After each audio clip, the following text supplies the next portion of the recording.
Hi ho ho, it's me, 2023, the year. Back at it again with a new episode of the Boy Time Podcast, and as always, I'm joined by Babby. Meh. Hey, it's list week. We did it. Yippee! Yeehaw. Big The- ol' circle around the sun. we did it. These are always my favorites. I love talking about all the things I did this year. So that's what we're going to do. We're going to talk about top 5 movies, TV shows, and video games of the year. If you're curious about music, because we do cover music on this program, well, we did that on the main channel already. It's out. It's out. There'll be another one coming out though. That's So, right. That's right. So it'll be the one on the channel right now is top 5 albums of the year. And then the one that'll be coming out next week is the top 5 albums that we reacted to this year that did not come out this year. very catchy title. It's a little convoluted, but it's the only way to ensure there's no overlap. It's true. So there you go. I don't know if we talk about stuff before. There hasn't been a whole lot of news, so we can probably We can just probably just do lists. we I can feel just like do the there's not a lot of new lists. stuff. Yeah, we'll just do that. I'm not sure what order we want to do. I will say my TV one is good and I can talk about them. My movies one is atrocious and my video game one is also atrocious. Okay. Okay. Well then, I don't know. Should we end with TV then? Let's put it right in the middle. Let's put TV in the middle. Okay. Yeah, it's the best way to gain retention in case they get bored and then we're like, ooh, it's TV time. Sure. Yeah. And then you can talk about that more than I can. Yeah. So maybe we can kind of alternate where. yeah. Yeah, we can do that. We'll start with I'm sure Epic we'll have a lot Games. of overlap with TV too. So Oh, yeah, I'm sure. I'm I am sure sure. most of it will be overlap. Some of it. I think there's 2 shows that will certainly have overlap, but other than that, I don't know. I don't know what you're watching these days. Me neither. You better have had Ghost Adventures on there. I did not, but I think that did have a new season this year, so I could have. Yeah, there's like 30 something There's like seasons. So unfortunately, we won't be talking about Zach Baggins, but maybe next year. maybe we'll see. But I think we'll start with Epic Games. Yippee. Start with number 5. Should I guess? Do you want me to start with this one? You go first on this one. And Okay. then we'll flip flop. Okay. Now I need to give a big old preface in front of my number 5 because I think I've only played 5 games this year. Well, 6 now because I wanted to have one as an honorable mention because of the name. And so then I bought it today and played it. So I played 6 games this year, technically. But this game got a lot of critical praise, but it's not one that I really got into. I tried playing it twice. Not totally my thing, but I have a lot of respect for this game. It's Baldur's Gate 3. Yippee. I feel a little bad putting it. I guess it's the lowest on the list, but I think I'm just not a huge fan of isometric role playing games. Not quite my cup of tea. I guess this isn't technically isometric because the camera can move 360. It isn't just like stuck on a diagonal, but it's that kind. I think Baldur's Gate, the first 2 games, are isometric.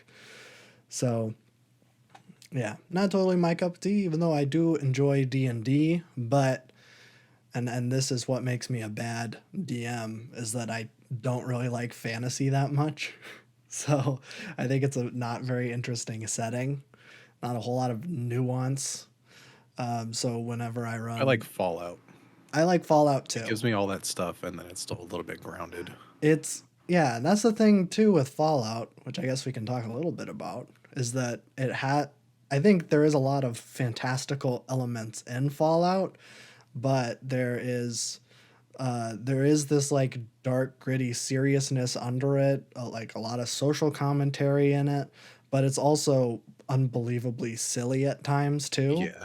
So it strikes a really nice balance where I feel like fantasy is a little afraid to embrace the silliness. I feel like sometimes it gets a little too self indulgent, and I I think don't Baldur's really Gate care. does that though. It does, but I just no, I just don't really like No, fantasy. yeah. So I really do have a lot of respect for Baldur's Gate. It really does a lot of things that I respect about games with like actually changing based on player decisions. I think that's a really cool thing that has pretty much only been possible these days. Like, well, that's not true because like the original Fallout games are like still like that, but it's nice that this trend is coming back, I guess. So my number 5 is Baldur's Gate 3. Yippee. Okay. Big prefaces on my list. This is not a good list, but this is the games I've played. I feel Okay. like my relationship with games has changed because now it's purely a like wind down, shut my brain off and chill type activity. Sure. And I'm usually a year or two or three late on the really good story games that come out. Mm-hmm. And I don't have a PS5, so I can't play a couple of them that I want to. Sure. But with that being said, at number 5, I have Assassin's Creed Mirage. I didn't play this game. My girlfriend plays this game. And every time I walk in on her playing it, it's a cutscene or she's just walking behind somebody. Yep. So it could be a good game, but I haven't seen the gameplay of it, frankly. But it is a game that I'm aware of that came out, and I did have some exposure to it. So that's why it's number 5. I'll take it. I'll take it. Wow, I was not expecting an Assassin's Creed game to be on either of You our know what? I lists. wasn't either. I had 4 slots down, and I'm like, I need one more. I'm like, oh, she plays that game. There's nothing else. She... Nope. okay. Okay. Uh, okay. Well, that's fine. I guess. You know, if you're happy having Assassin's Creed on your list, I guess Yeah, that's I'll something do it. you're I'll gonna do have it to live for with. her. I'd never do it on my own, but Oh, you know, well, make sure to send her this clip so that she knows how much that. oh, she knows. Okay, okay, perfect. I'm like, if I have to talk about Assassin's Creed on this podcast for more than 3 minutes, I'm gonna be really upset. Okay, well, we can move on then. I don't want to make you upset for the rest of the show. Yeah. Okay. So my number 4, it's a little indie game. I don't know how many people know about it. I think it was reviewed pretty well on Steam. I don't know if it's on consoles yet, but it's called Dave the Diver. You ever heard of this thing? Yo, I forgot about Dave the Diver, dude. Dave the I'm Diver changing my number slaps. 5 to Dave the Diver. This game's awesome. That game's awesome. Any fishing game like that or diving or anything is fantastic. Yeah. I mean, I it forgot that was this year. that yeah, I know. I showed up on the lists of like games that came out. I like scrolled through the entire Wikipedia page of games that came out and went, "Oh yeah, Dave the Diver. That's a good game." But I guess if you don't know anything about Dave the Diver, I don't know how well known it is. It's you run a sushi restaurant at night, but then during the day you're going out in your scuba gear and you're fishing with a harpoon gun. And there is a story. I will say the story was the least interesting part for me, where it's like there's underwater humans and they have their own little society. I'm like, I don't care.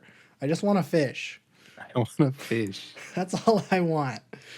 Um, I will say, like, the more I played it and the more, like, systems that were added, the more I kind of started to get a little disenchanted with it. But man, those first, like, 10 to 15 hours, and you're just going out and, like, going fishing, and then you're bringing them back to the store and you're seeing how much money you can bring in, and there's like really great pixel art, like maybe some of the best that I've ever seen. It's crazy what they're able to do. So big shout out to Dave the Diver this year. A fantastic little game. Check it out if you haven't. There you Yes, go. sir. I forgot that came out. But yeah, honorary number 5 for me. Dave the Diver. Number 4, little indie game called Starfield. Did you ever get that to Um, run? no.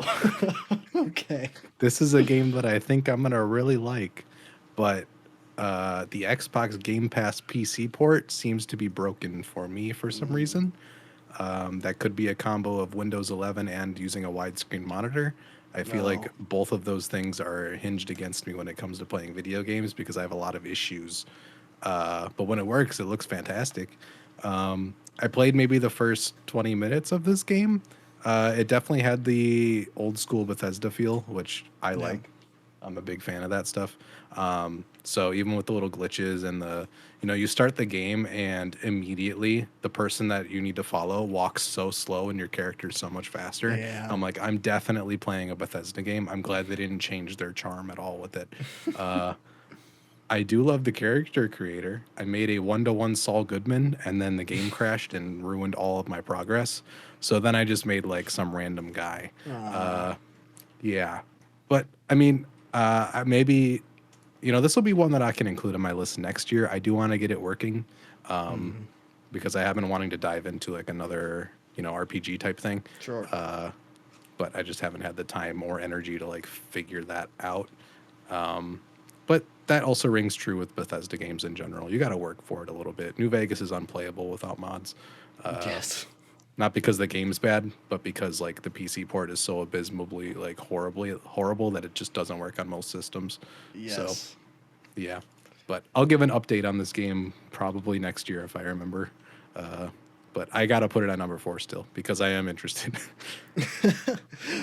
Well, if you're into RPG, you should check out Disco Elysium. I just started I playing do that need to play one. that as well. Yes, That game is crazy. I'm gonna love that game. I think you are. I um man, I just started playing it again. I got like way further this time. That is an isometric RPG, but Hmm. there's so much like oh, there's just so I'm playing like a guy who's like way too smart but not like charismatic at all.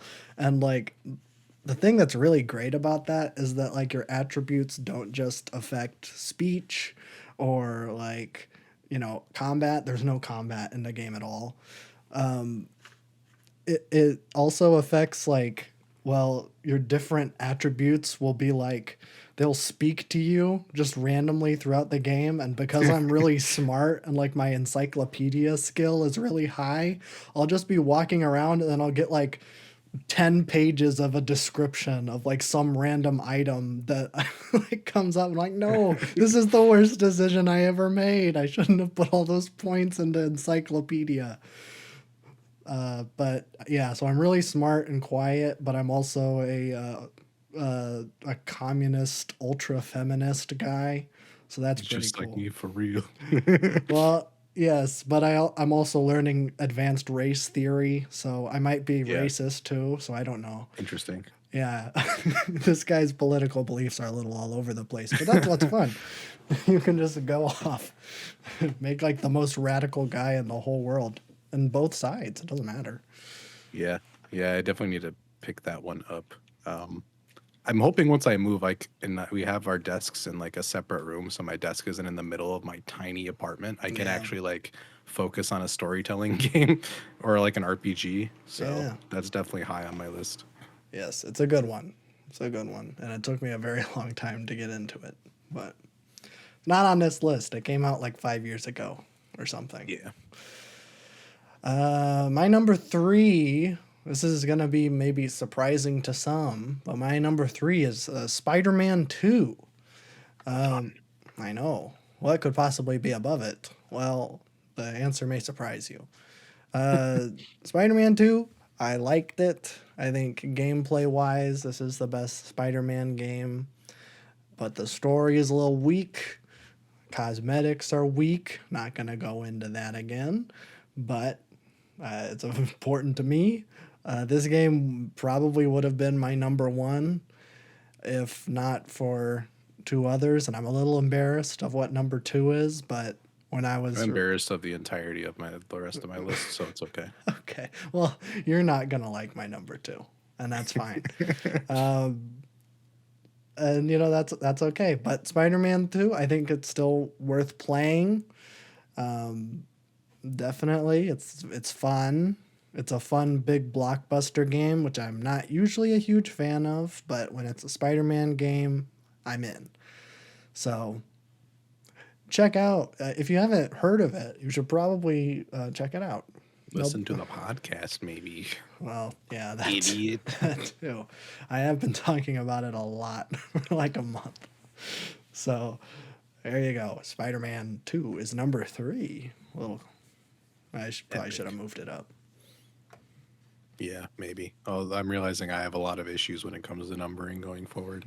Um, okay, games. This starts games that I've actually played extensively this year. Okay, great. Also, you should know that my top gaming genres are FPSs and racing games, which seems really stupid, but it's what I like because it's dumb fun. It's And it's fine. something where I can get better at the mechanics of the game and not progress story wise, which is what I Yeah. go for usually.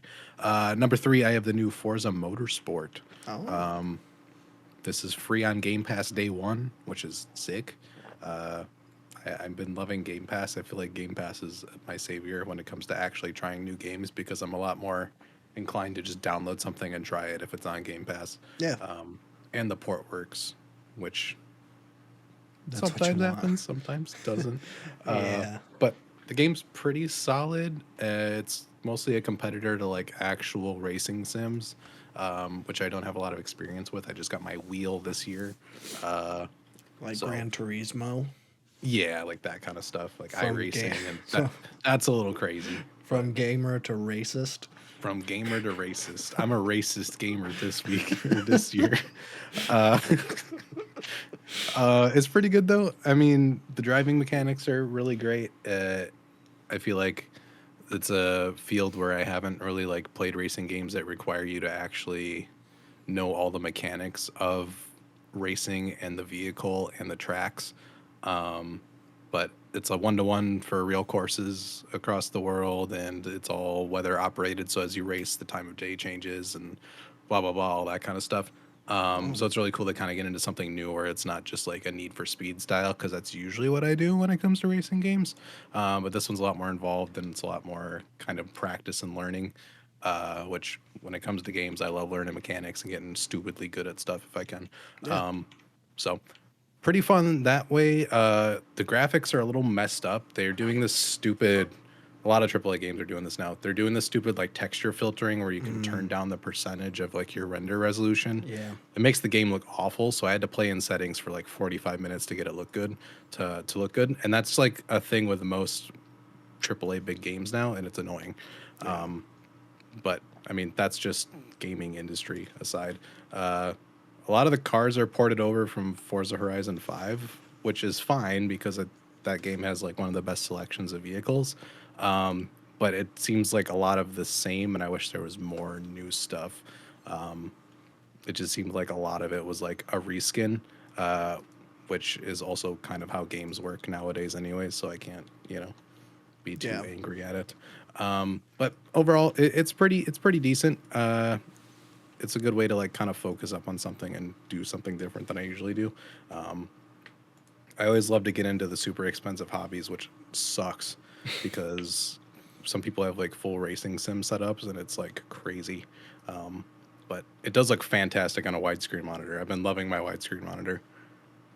It's a game changer. Literally. Yeah. But that's my number 3. Nice. Yeah. That one, that's not a bad pick. I think that's pretty solid. Yeah. I've been hearing good things about that one. Okay, so I'm going to apologize in advance. There's probably no good reason that this game is above Spider-Man, or Baldur's Gate 3 or Dave the Diver. But when I was looking back at the games I played this year, I had a lot of fun with this one. So number 2 is the Jedi Survivor game. Ooh. I know. Had a pretty disastrous launch. I think the PC port was nigh unplayable. But I played on PlayStation 5. It worked fine. I think I had a few glitches here and there, and I think by now they've all been patched out. Seems most people are having, at least on PlayStation, it's all been fine. I don't know. Not checking in on the PC port, but I mean, the game is pretty fun. Like it takes all the stuff from that Fallen Order game they did in like 2018 and then just expands on all of it. They like go full hog and like the customization, the cosmetics, which maybe that's why this game is higher than Spider Man, because yeah, there's a lot of different stuff. Like that was probably my least favorite part of the Fallen Order game is that all of the cosmetics are just changing the color of your poncho. It's like that's lame. I don't. That's like it's like GameCube level stuff. Like you gotta have more than that. So then this game you can change your pants and your shirt and your beard and your hair. I'm like, okay, yeah. I like this. So you can have like a really cool guy. You can have a white lightsaber now. I'm spending all this time on the cosmetics and not even talking about the game. Cosmetics are very important. They're very important to me. Uh, maybe a little too important, but it's what I like. Digital dress up is my favorite game. So yeah, it's pretty good. And I like all of the different locations. I feel like it's a decent mix between legacy and new planets, which I think may be a Boy Time mini episode coming up here. There's going to be a lot of Star Wars Boy Time minis because I know that Babby doesn't care about that at all. So, yeah, into the new year, where I'm going to have a couple. I have a couple ideas just for those. But yeah, so we'll talk about that. But I mean, it's a lot of fun. I don't even think necessarily you have to be like a huge Star Wars fan. I don't even think necessarily you have to play the first one. I mean, it would help, and you're like, It's not like it's a bad game at all. Like it's a pretty good game if you're into like. It's weird to say like if you're into Dark Souls, but they're very like Souls like. It's very Sekiro, which I don't think that the game was ripping off Sekiro because they were in development at the same time. I think it was just kind of a funny little coincidence. But check it out. It's a whole lot of fun, and I enjoyed it quite a bit. And the story was better than I was expecting from a Star Wars story these days. So there you go. My number Sick. 2. All right. Number 2. Let me just preface both of these by saying that the FPS genre is in the garbage right now. Yes. But being an FPS person, I take anything I can get. My number 2 is Modern Warfare 3 2, the second one. Not a remake, the second one, like reboot thing. Yeah. This game is actually fun. There's a lot of things wrong with it, both in practice and like the concept of it and the execution of it. But despite that, Call of Duty did the one thing they need to do, and it's make a fun game that you can actually play for more than a week. This was originally supposed to be a direct sequel to Modern Warfare 2 in the form of a DLC. Yeah. But Activision said that's not going to make us enough money.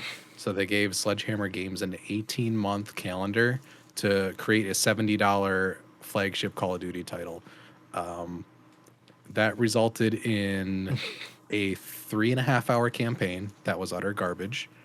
A multiplayer that includes every single original Modern Warfare 2 2009 map reported to the new Modern Warfare 3, the sequel to the new Modern Warfare 2.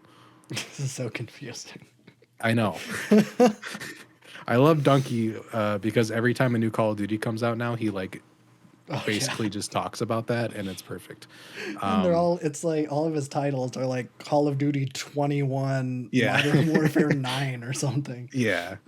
So all of the Modern Warfare 2 maps are ported over, so there is 0 new map on launch. all of the weapons and camos from Modern Warfare 2 carry over to Modern Warfare 3. There's also new weapons in Modern Warfare 3 and new sets of camos for those weapons. Okay. And there's a zombies mode. So I do Wait. want to congratulate Sledgehammer for somehow making this a game that you can actually play, uh, because that is a ridiculous timeline, and Activision is criminal. That being said, this is like maybe the best multiplayer experience they've had in a long time, and I think it's like completely accidental in that they somehow got it to be pretty good in the tight timeline. I was very skeptical of them porting over all of the old Modern Warfare 2 maps because the game is not played in the same way that it used to be played. It Sure. came out on Xbox 360. People with controllers back in 2009 were not doing the things people are doing now. A lot of the maps do translate over well, though. There are a couple where it's like this should just be thrown in the bin, but I mean, still a better map selection than most of, you know, Call of Duties. I think the Modern Warfare 2019 game, they abandoned the three route FPS map, Hmm. which is something you should never do because then there's no flow to any of the maps, and those maps were famously awful. Yeah. But all these work pretty well. The weapon system is a lot easier than a Modern Warfare 19. I played a little bit of the Modern Warfare 2 from last year's release. Not a good game. I don't know what they were doing with that thing. It was just not good. I feel like the structure is Infinity Ward is good at campaigns. Hmm. They're the good developer for that. They're really bad at multiplayer and third mode kind of creation. Treyarch is really good at zombies and pretty good at multiplayer. Sledgehammer knocks it out of the park when it comes to multiplayer, and everything else is trash usually. Hmm. And that kind of rings true. I mean, they did the simple thing that I've been asking for since like the original Black Ops 2, and it's like give people challenges so they can actually unlock things and have a goal like towards. There's daily missions, there's weekly missions, and you get actual real things for all of these. The unlock system is you get to do certain daily challenges and then you unlock that thing, whether it's a perk or whatever, which is cool because it keeps you going for something. Yeah. And it forces you to use different weapons and different classes, which is good. The weapons are also pretty good. All of these guns are usable, which is rare for a Call of Duty game. Usually there's a meta of one or two guns, and then everything else just kind of gets like thrown to the side. But all these play pretty well. Yeah, I mean, it's not a bad experience. I haven't played the campaign because I couldn't be bothered to even dive into that trash can. Hmm. Uh, the zombies mode is pretty decent. It's not round based like everybody wanted, but I think it's the best non round based zombies experience you can get. But yeah, I mean, it keeps me engaged because the camo challenges are fun to do, and you get that's the customization thing of this game is good because all the new camos look really great. Usually, Call of Duty camos all look trash until you get to like the gold and the diamond and stuff. Yeah. But a lot of these look fantastic. They're easy to unlock. Each gun has 4 camo challenges. You do it as you level up the gun. It's not over strenuous. I believe like Modern Warfare 2019, you had to like mount your weapon onto a wall and basically sit on that wall and get 150 kills per weapon to unlock a camo. Uh, just ridiculous grind. It became like Destiny 2 level of a grind where it's like not fun anymore.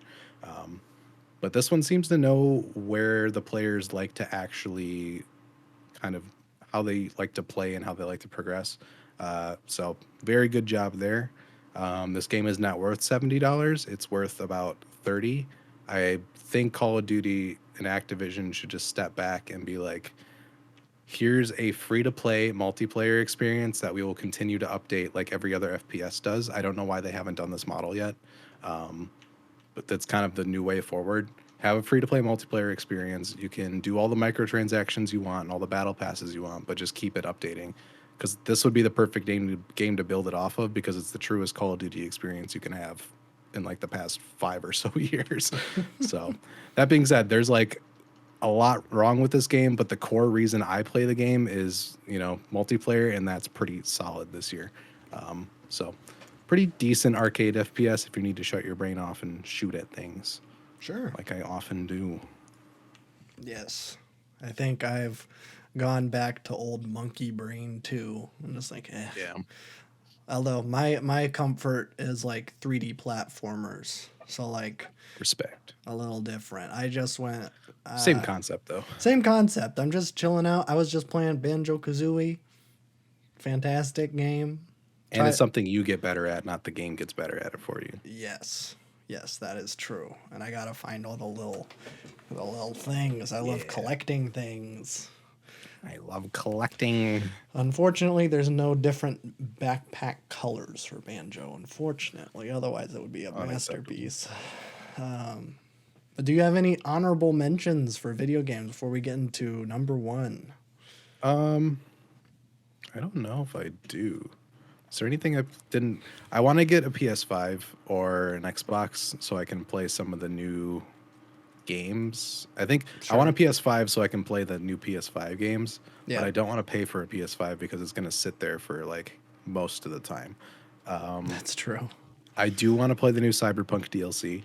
Hmm. I am a pretty decent fan of Cyberpunk, and I'd like to play the DLC now that people say that the game works and plays pretty well. Yeah. So that's one I didn't get to, but I do want to go back and replay that. Hmm. And that I guess that would technically count for this year still. So Yeah, it was on the didn't it win list like best of ongoing things. game or something? I think so. Yeah, yeah. And I it was showing up on like lists of games that came out this year, so I would count it. Yeah.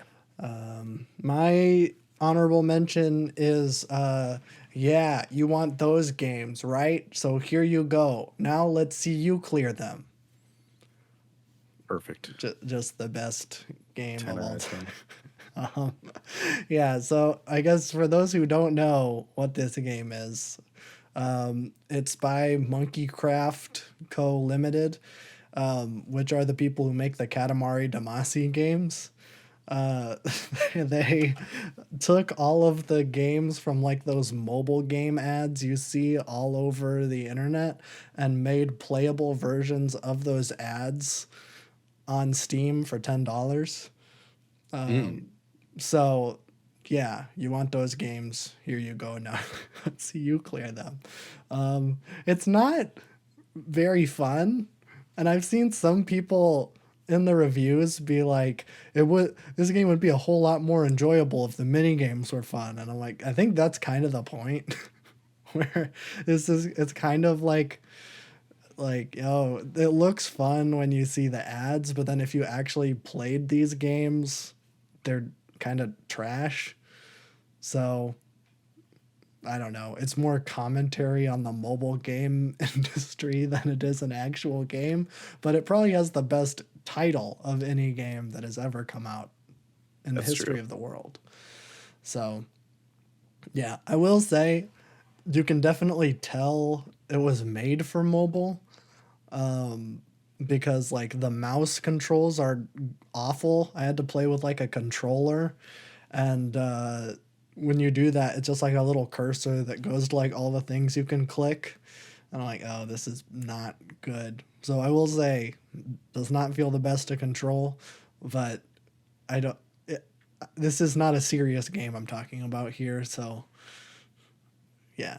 I just thought I would shout it out because it's fun to say the title of this game, especially in a recorded format. So that's my honorable mention. I've played a lot of games this year, but like barely any of them came out this year. So sorry. But Wah-wah. my number one is I think a no surprise to anybody. It is Zelda Tears of the Kingdom. This was like my game for 2 months, 2 or 3 months this year. It took me a very, very long time to beat, not because it was particularly hard or anything, but I would just like, oh, I want to go around. I was like crawling around in the underground realm and finding all these cool little costumes, which is the most important part of any game. It's true. And I will say, and maybe I shouldn't have a game that I have a lot of problems with in my number one, but it is just Breath of the Wild again. So I honestly I don't even know if this game deserves to be a full game. Like and this is like it's kind of hard because this is a franchise that basically it doesn't reinvent itself every single time. Most of the 3D games feel the same, most of the 2D games feel the same, but they feel distinctly different. Like they have different art styles, different tones. Generally, the controls feel a little different, even if the like gameplay is pretty much the same formula. Now we're getting like a different one here. But it's like this is just straight up Breath of the Wild, just with more stuff in it. The same map, same everything, and that's a little lame, especially because there's a game that did the pretty much the exact same thing, but is completely different than the one that came before it in the same franchise, which is Majora's Mask. They just ported over a bunch of assets from Ocarina of Time and made a completely different game. It is like night and day between Ocarina of Time and Majora's Mask. Even though they look the same, like Majora's Mask is on a timer. You have 3 days to do the whole game, or else the moon is going to crash into the world and everybody's going to die. Ganondorf's not in it. It's just a giant moon and has the scariest face. It's the best character ever made. It is. That's my favorite assist trophy in Smash is the moon because it just crashes into the map and explodes. But yeah, I think this game really, really solid. Definitely in terms of like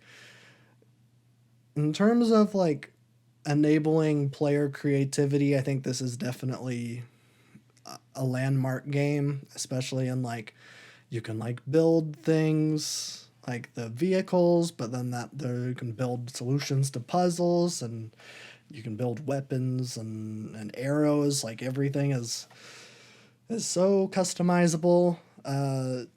But I will say, and this is maybe a problem with it just being a video game in general, but if the choices are that broad where you can really do anything, but you're gonna find the one thing that works and then just that's all you're gonna do. Why even try to experiment with anything if your one thing works every single time? And especially in an open world that scales to your level that isn't like shown to you. It you know it on the surface it's a lot of creativity, but in reality it's like, okay, well, I'm just gonna kill these white bokoblins and then turn that into a sword, and then that's gonna work every single time, and that's just the end game. The end game is very repetitive, but man, those first like 20 hours or so are magic, and I just had the most fun walking around in the dark. Anytime I had to go above ground or in the sky, I was like, this is lame. But I liked rooting around like a little mole man, and that's what I like.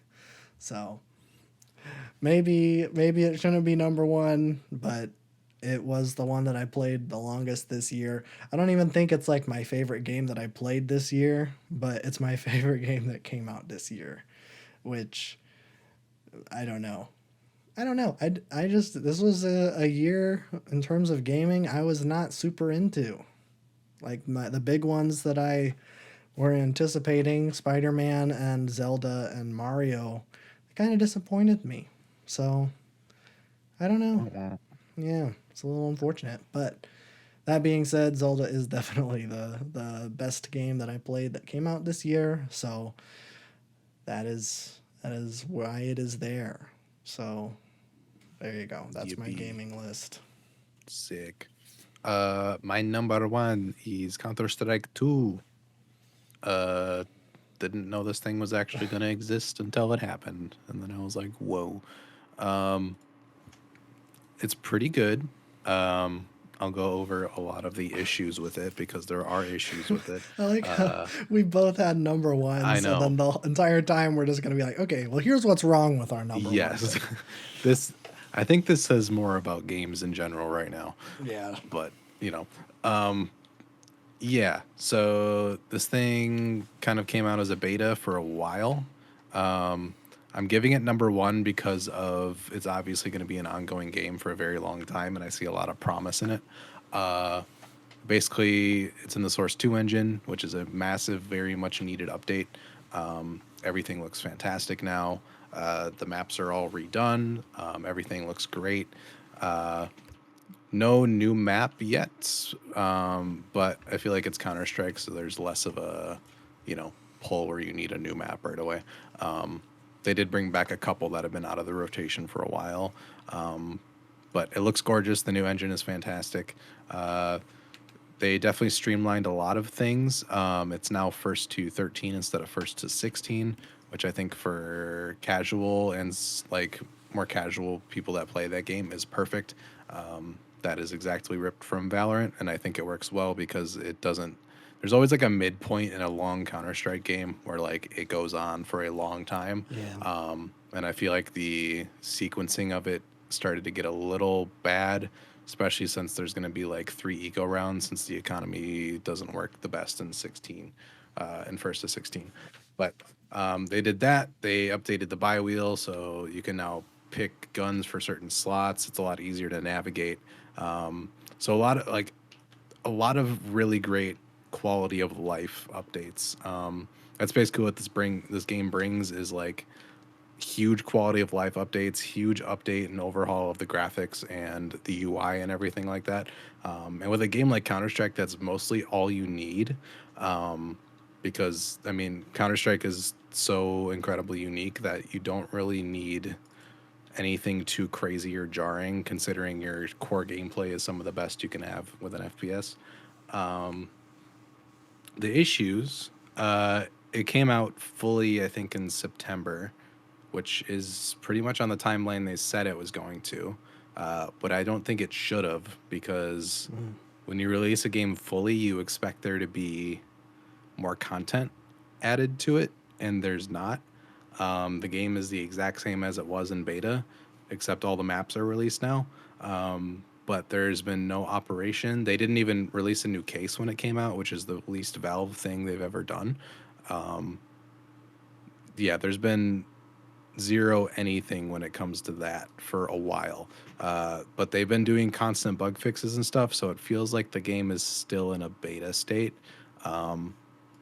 But I do have hopes that it's going to get a lot better. I think in the new year there will definitely be cases and operations, and I am interested to see what pro play looks like in this game. I haven't really watched a lot of it.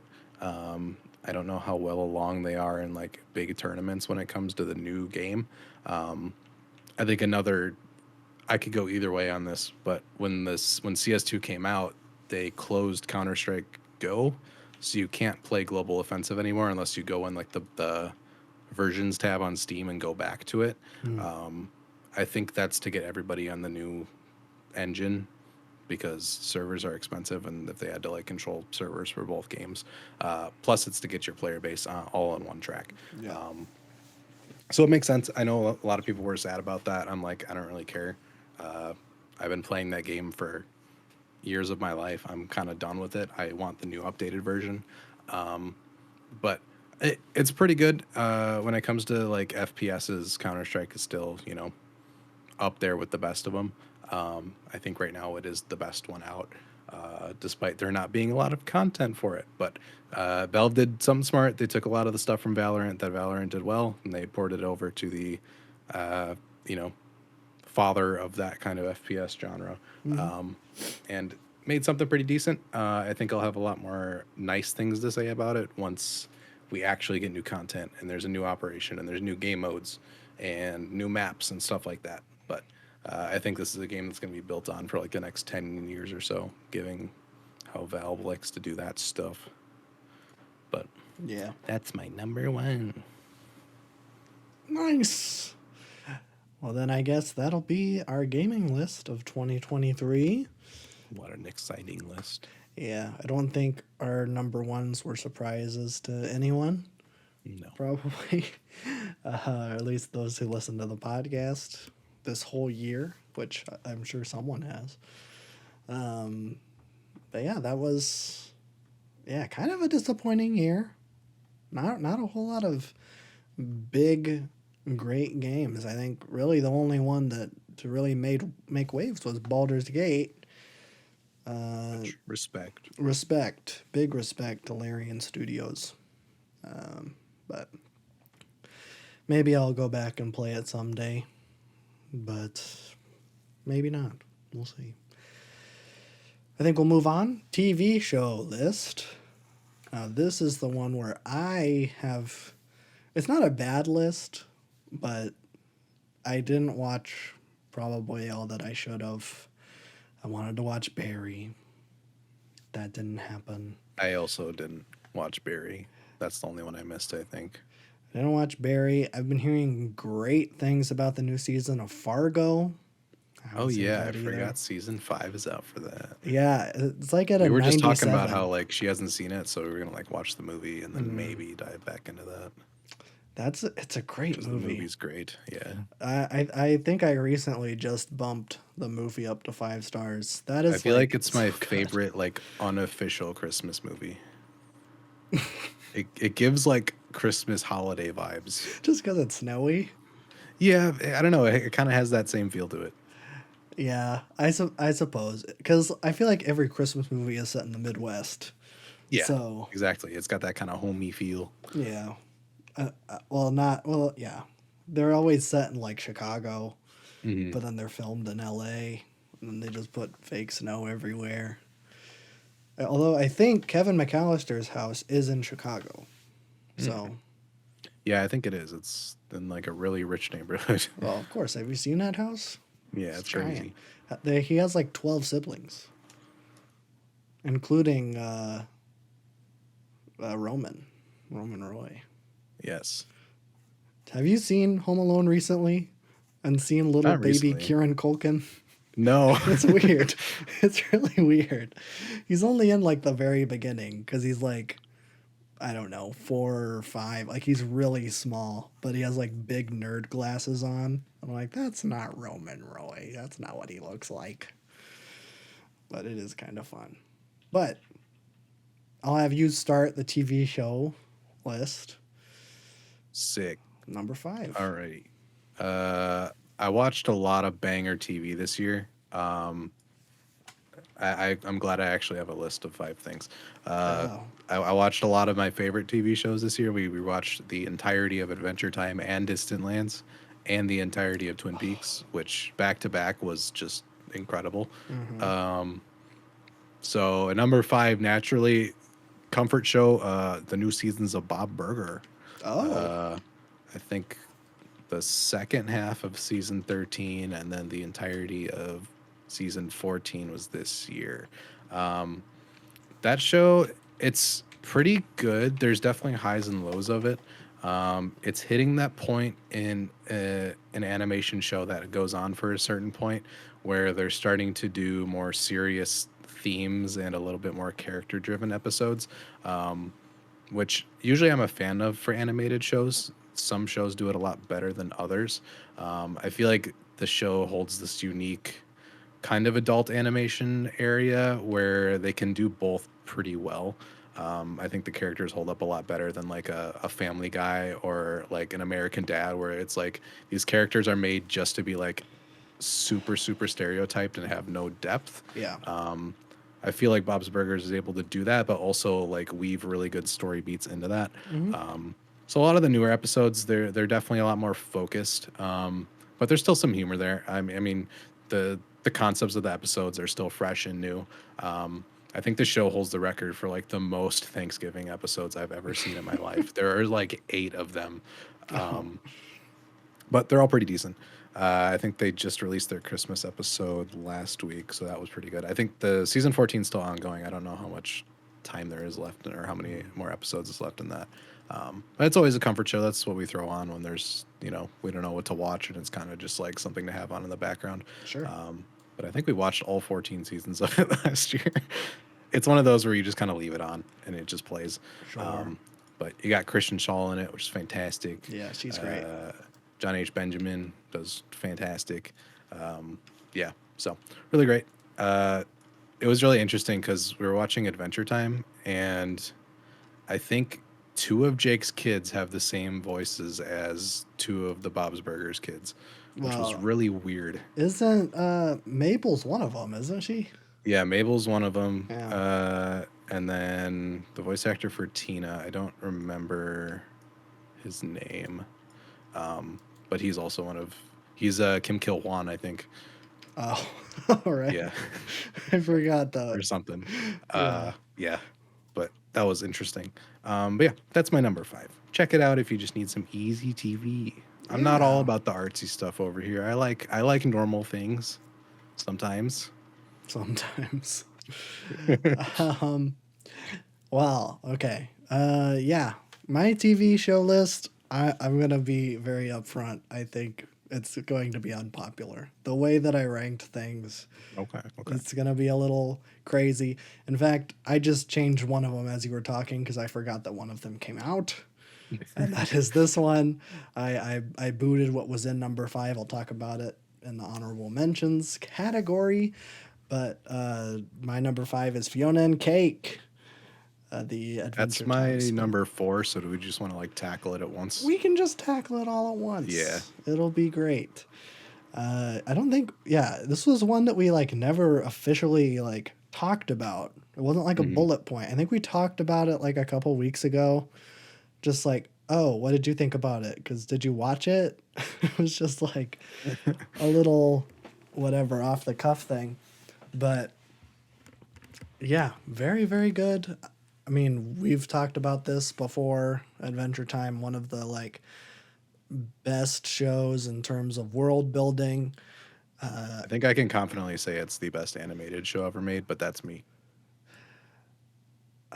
I would really have to think about it because there are some banger There animated are shows some out banger there. animation shows. But I mean, Adventure Time's definitely top 3, maybe top 2, maybe top 1. I don't know. I would have to think about it. I think here's the thing, because I think regular show could like beat Adventure Time if the last season of regular show didn't exist. If the last 2 seasons of regular show nailed it, then it'd be a It would conversation. be like genuinely like Yeah. okay, They two didn't have top the tier. character depth or world building. Like No. that they were a little bit behind on it. Well, I mean, it's just different. It is It's like different, a yeah. serial show, which is Hmm. fine. I mean, Adventure Time is kind of too, but there's definitely Adventure Time just kind arcs. of turned into everything and it just kind of worked. Yeah, I don't know how that happened. um, but yeah, I mean, Fiona and Cake by itself, I mean, really, really solid as like a piece of the Adventure Time puzzle. It's nice to see stuff that's post Adventure Time finale that isn't just like one little episode of Distant Worlds or something. Hmm. I don't know how to feel about Fiona and Kate getting a second season.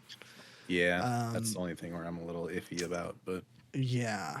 I mean, there's, there's like there's some examples of like a really solid limited series getting another season and having it be really good, but I would say that is there those numbers are very small. yeah. My opinion, and I'm gonna stick to this, is like you can do more Adventure Time miniseries, but you don't need to do the same miniseries because Right. the world building is so good. You could go to anywhere and people will be interested. Yeah. I mean, that's what was so great about Distant Worlds Hmm. was that it was like every episode was a new story, a self-contained little story, a little Yeah, hour and a half, a little Adventure Time movie. It was great, which I think they should go back to. Like I thought that and the was production really quality cool. of it too. Yeah, Oh yeah, yeah, they were beautiful. Not to say that Fiona and Cake was the bad. animation in that was really It good. was really good too.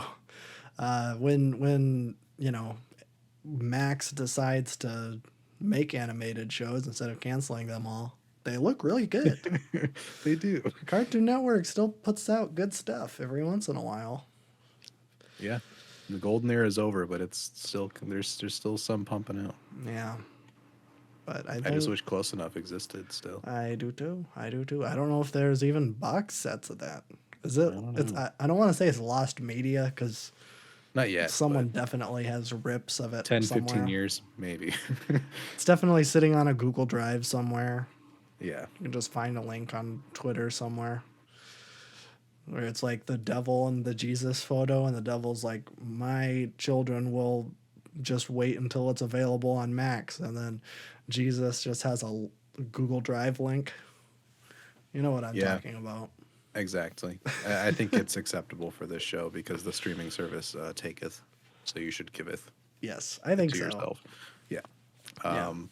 One of the best parts about the show is like they gave it the higher rating where they can have language and blood, Mm-hmm. but they did not overuse it, which is something Yes. that happens way too much. Oh, we have an adult rating? Well, now let's just have them say fuck all the time. Yeah, That's the joke. The joke is that animated characters are saying fuck and saying they want to have sex. Isn't that funny? it's so silly. Sausage Party is my favorite film. Yeah, no, I totally agree. Like, this was a really great balance where, yeah, they do, there are moments of violence and blood, but like it's used very sparingly. Like the one Yeah. that I can really think of is in the Finn episode where he smashes a bear's head in or something. I don't Hmm. like okay, I remember that, but like other than that, I can't really think of any major examples of major gore. Not that the Finn one was gory, but No, but I think it was the most extreme. yeah. I think that was purposeful, though. It's weird seeing, like, because in the regular show, uh, there's like, I mean, that's what they do is they go out and like kill or hurt or whatever they do. And Yeah. then in this, but you don't really see anything and it's candy. And then Right. in this, it's like, oh, you see Finn just like absolutely demolish a bear and he like does not feel anything about it. Yeah. And it's just like, whoa, this is weird. Everything that was implied in the original show Yeah, is they allowed just to do it. just be there. Which I think is hilarious. I think like Hmm. one of the animators in regular show was like, "Yeah, we were allowed to kill anybody, but we just had to make sure they exploded after." It's like you can I just do. Yeah. you can just throw someone off a bridge, but as long as they just randomly explode when they hit the the ground, then it's all good. That's fine. That's But one of my favorite just animation bits in general is when just people would just explode. for no reason, SpongeBob did it a lot in the early seasons too. it did. Yeah, and then they'd just be fine. Yeah, Yeah, you know, both of those are good shows. But some of the best. yeah, I'll watch Fiona and Cake too. This was a pretty successful Mhm. experiment, I would say. So I trust. I'm just a little skeptical, yeah, me too. I'm but in I the still same boat. trust. Yeah, I didn't know if this series was going to be good, and it I turned out didn't. really good. So, Yeah, I was like, oh, I was yeah, kind of disappointed when they announced it. I'm like, oh, I know really? Like those are my least favorite episodes of the original show, but they worked with it though. they worked, and I was glad that. And I don't know. I don't really remember the Fiona and Cake episodes of the show, but I just like I'm like, wait, wasn't like Cake like just like a stereotypical sassy black lady in those episodes? Hmm. I feel like they kind of like toned that down in the show. It's the same voice actor, but she's not Yeah, doing like the stereotypical performance. yeah, they gave him real dimension, which Yeah. is, I mean, you have to do that. But I mean, having watched the actual series before this, I think I wanted to make it a point to like rewatch the whole thing before we watched it, because otherwise she would not really understand what's going on. Sure. And the later Fiona and Cake episodes, they were definitely laying out like the possibility of this being a thing. True. I think in the episode titled Fiona and Cake in the last season, they like do the whole ray from Ice King's head, showing that like he, you know, can see the actual Fiona and Cake or whatever. Yeah. The thing that they explained at the beginning of the series. So they had a genuine setup there, but it wasn't like a Marvel thing where it's like they're setting it up. It's like a little Right. interesting plot detail where you can like, oh, now we know why Fiona and Cake exists in his head, in his really messed up crown head. Hmm. And but I mean, making an actual series out of it was just the icing on the cake, if you will. And I will. That's the Ice Absolutely. King on the cake. Oh, that's a good one. Well, I don't think we're going to top that. Man, that's better than anything BuzzFeed can come up with for any of their quizzes. All right. Well, All right. since you did Your your number number four? 4, I'll do Yeah. my number 4, which is probably going to be your number 1 or up there. I don't know.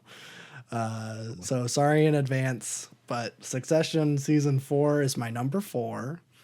I didn't intend to match the Well, you numbers lined like up the that. numbers, so I can't be too mad at you. Okay. Well, you might be mad at me when you see what's directly above it, but I don't care. Probably, but that's fine. I don't care. Yeah, no, I mean, we definitely talked about Succession. Feel like we spent like a majority of an episode back when I watched it Yeah. in August, or I think it was around there. I was definitely late, but we eventually got to it. And my feelings have not changed. I still think that Succession on the whole is one of the best TV shows of all time, or at least of the ones that I have seen, which is not a whole lot, but enough. We've made our way through like a top TV list, though. Or Yeah. we've gotten somewhere. We need to. I want to finish The Sopranos next year in some shape or form. What do you mean in some shape or form? You want to watch it upside down? Yeah, maybe. Turn your TV upside down, sit sideways. You never know. Yeah. Yeah, I do kind of want to finish that too. I've been missing Tony. I do love Tony. I love Carmilla. I saw a clip from 30 Rock the other day, and she was in it, and she wasn't doing an Italian accent. Like, what is this? That's weird. Yeah. I This have my shouldn't exist. Max profile picture as Christopher, and I laugh every time I see it. That's good. I got my Max profile picture. I'm very proud because I think they removed it, but I got legacied into it. Ooh. My profile picture is Tim Heidecker from Tim and Oh. Eric, and I think they removed that. Why would they do that? I don't know. I don't know. So it's an old icon, but I can't change it now. So yeah, but Succession, very good. I'm sure you're gonna talk about it later. I definitely will. But I think the other shows that I have higher, and because I want to justify it being number 4 and not higher, because I think if I was rating in terms of like quality, I would say this is number 2. But in terms of like, this show stresses me out and it makes me angry. And so like, not generally one that like, I have no desire to rewatch Succession right now. I mean, I only watched it like 4 or 5 months ago, but I'm still like, oh man, do I really want to go through that again? Which is kind of similar to like Bear season 1 or even some of like Breaking Bad, where it's like, oh man, some of those episodes can be really intense. Succession is like always stressful, and Yeah. everybody sucks. There's like no relatability at all, which it doesn't need to, but in terms That's of the like, point. But it's yeah, the point. it's hard to connect to initially if you're not. It's for a certain kind of person. Sure, no, and I am that kind of person, but Yeah. like if I'm looking at the shows I have above this, and I would rather rewatch all of them Gotcha. instead of this one, because I'm like, this is so stressful. And just Yeah. thinking about it right now, I'm like, oh, just like this wave of dread is creeping over me. But that being said, it is maybe I, I feel like even saying it's the second best show that came out this year is such a slap in the face, because like, just because of how quality it is. But man, I don't know. It's really good, but I'll let you talk about it later. Yee. All right, number 3 is over here. Yes. My number 3, I was debating between this and Fiona and Cake. Maybe because I haven't seen it in a while. I had The Last of Us at number 3. Okay. I don't know how much there is to say about it. It's a good adaptation. Yeah. I feel like it had its cultural moment. It's a little bit past now. I know season True. 2 is going to be coming out in 2 years probably. Yeah. Uh, Well, I we'll mean, see the how the that strikes goes. kind of delayed everything. It did a little bit, yeah. Yeah. Yeah, I guess that was a big thing that happened this year. Yeah. But this was pretty good. I enjoyed watching this on a weekly basis as they were coming out. I feel like a lot of shows don't do that model anymore. I don't know. It's a good adaptation. I do love the game. I think I like the storyline a lot. I think the show added a lot of depth to those certain moments that you can't portray well in a video game. Yes. Like the episode 4, what's his face, Bill, is that his name? Bill. Yes. That episode's fantastic, and Yep. everybody was going crazy over that one. Yeah. That was great. That was like out of nowhere, just boom, random. Didn't expect to spend a whole episode on it, and it's like the best episode of the season probably. Yeah. Yeah, I mean, it's I don't know, it's really good. I don't have a lot to say about it though. It's a faithful adaptation that takes liberties when it needs to, and it does it well. It's shot really well. I really like the way that they portrayed the zombies. The clickers look fantastic. Yes. And that kind of stuff. Yeah, really good. Check it out if you haven't yet. Everybody's seen it. I feel like everybody's seen it at this point. Yeah. But just putting it out there. I don't know. I think this is the one I'd like least likely go back to out of everything on this list. Oh, really? Yeah, because I feel like I've played the game so many times, and I've watched the season once, and I think I've gotten everything I can out of it. Sure. Sure. I would go back and it is good. rewatch episodes. Yes, I would watch episode 4 again. I don't know why I Yes. do that to myself, but I would. It's really good. Man, it is.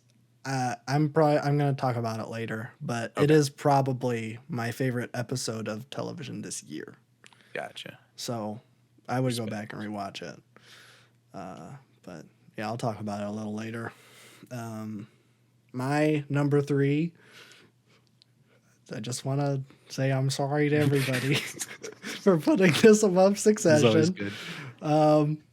My number 3 is I Think You Should Leave season 3. Oh my god. This is a phenomenal Respect. show. um, if you have not seen I Think You Should Leave, what are you doing to yourself? It is one of the funniest sketch comedy shows I have ever seen. It Call is. it New Age Tim and Eric. It is. It's New Age Tim and Eric. Yeah. Originally, I would say like the approachable Tim and Eric would be the Eric Andre show, but even that can be a little too far for most people. I would say this is the more approachable Tim and Eric. And Tim's in, I think, 2 or 3 episodes, like in total. And his sketches are always great. But I think originally when I first watched this season, I was like, man, that was kind of disappointing. Like, I really love season 1 and 2. I go back to those all the time. Like, those are just always on in the background because I love this show so much.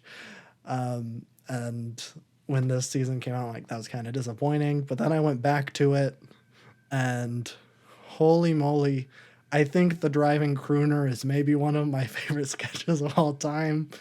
That is unironically, I don't know how you even come up with that, where it's like the premise of the sketch is like it starts off and it's at like an office, and a bunch of coworkers are just like working, and then their manager comes in and says, hey, one of your coworkers was involved in a drunk driving accident last night. And Tim Robinson's like, hey, if anyone is in that position, just give me a call anytime, I'm available. And so then it cuts, and one of them is out the next night, and he's like, oh, I'm drunk. And so he calls up Tim Robinson, and Tim Robinson picks him up. But then on the side of the window, Tim Robinson has like a decal of a fedora and a cigar.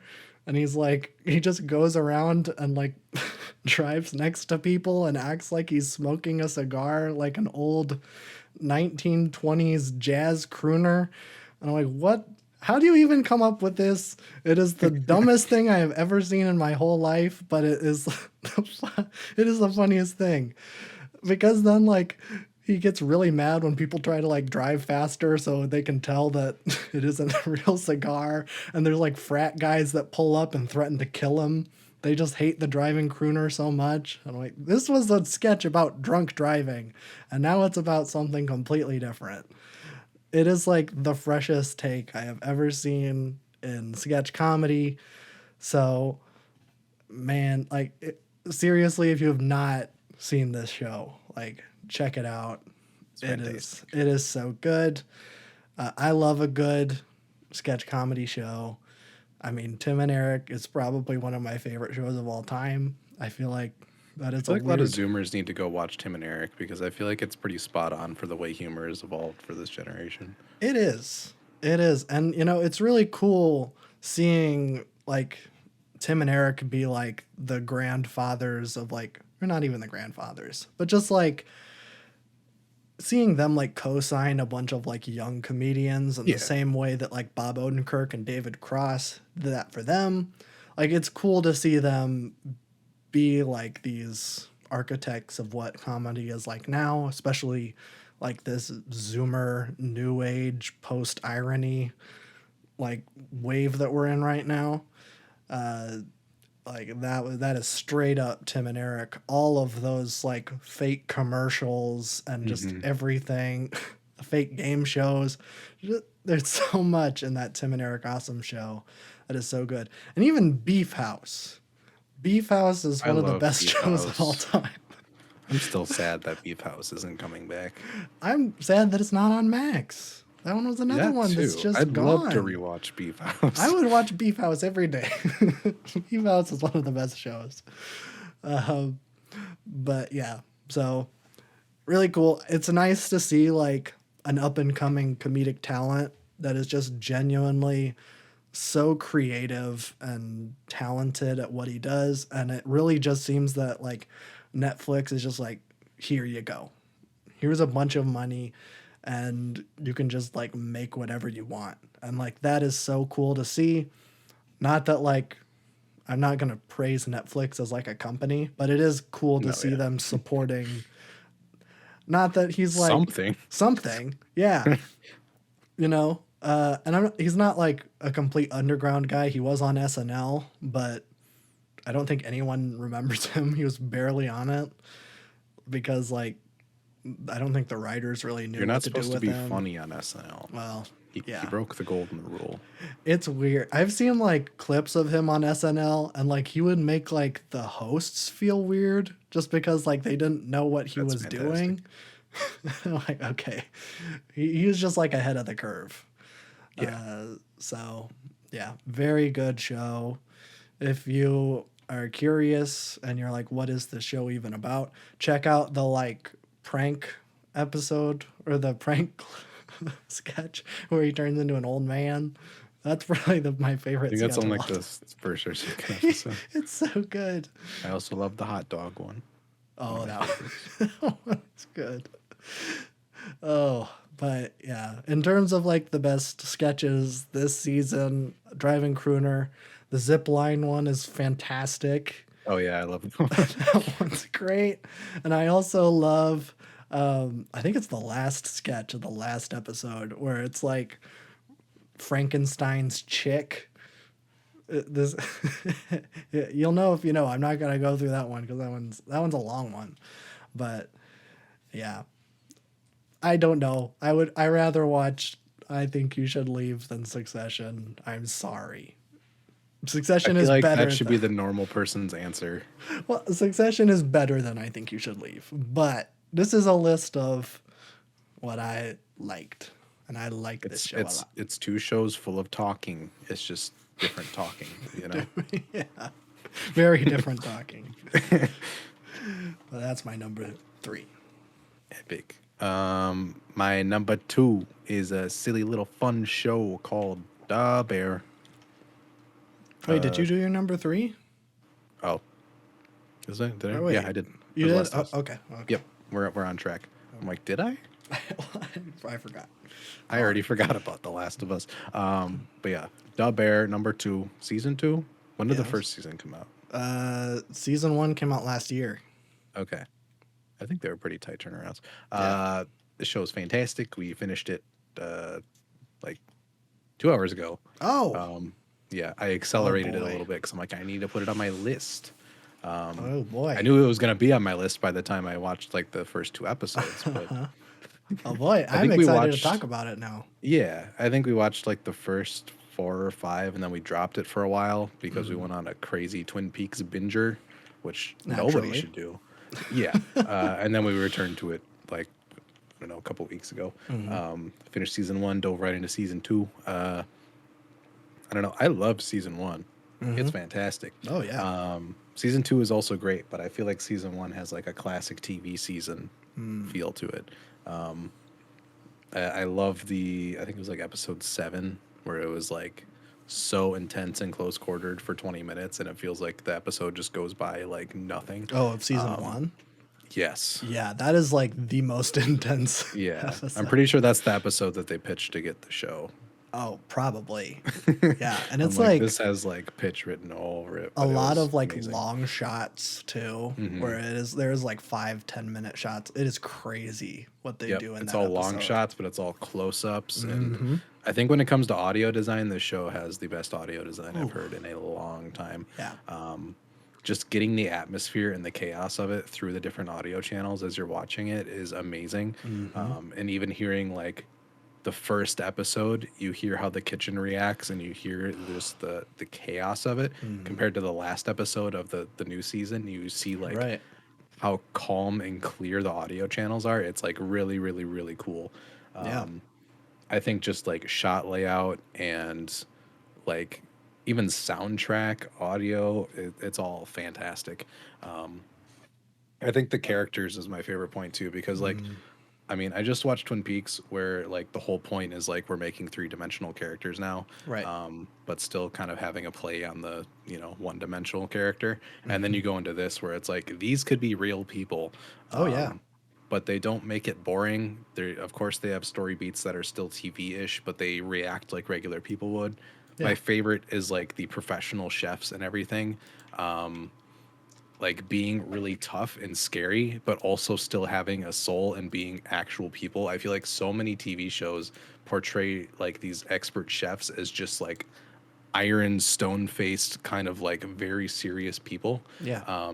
So it kind of like subverts those expectations in a really, really good way because like I was seeing myself in a lot of this show having gone through art school. It's the Hmm. same kind of mentality when it comes to cooking or when it comes to design or when it comes to any creativity. You live and breathe that stuff for a particular point in your life and it is miserable. Yep. But at the same time, you meet these people that are like incredible in their field. They're tough, but they have really good hearts and they just turn out to be really, really, really amazing characters. Yeah. So I think the way they portrayed that was just like perfect, spot on. But yeah, this show is fantastic. I feel like most people have seen it at this point. I was a little late to it actually. Yeah. We take our time with our TV shows. We don't like to like get into it too much, especially with like a show as intense as this. We'll like watch one and then we'll take a break and then we'll come back. Yeah. But yeah, fantastic. The Christmas episode is Oh.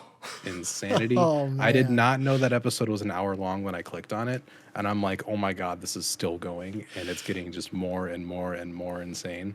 Yeah. Yeah, fantastic. We also watched that like 3 days ago, and Christmas is next week, and I'm like, this, I don't want to watch this right now. Yeah. Yeah. It's gonna hit a little too close to home for some Yeah, people. Um.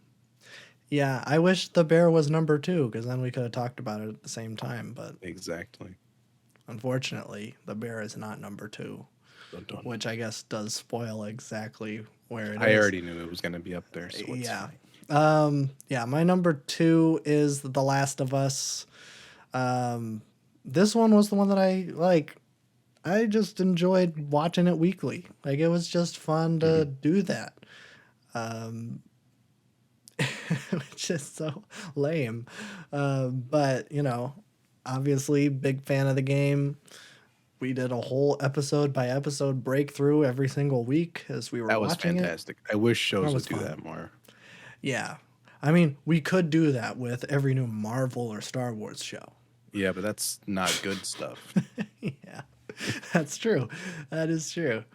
Um, Yeah, I will say there are two Star Wars shows that came out this year, and neither of them are even in the honorable mentions.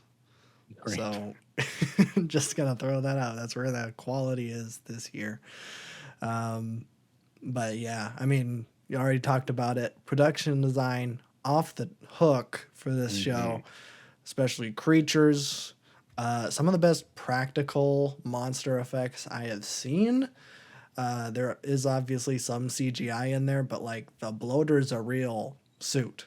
Like they had to build that, and that's crazy.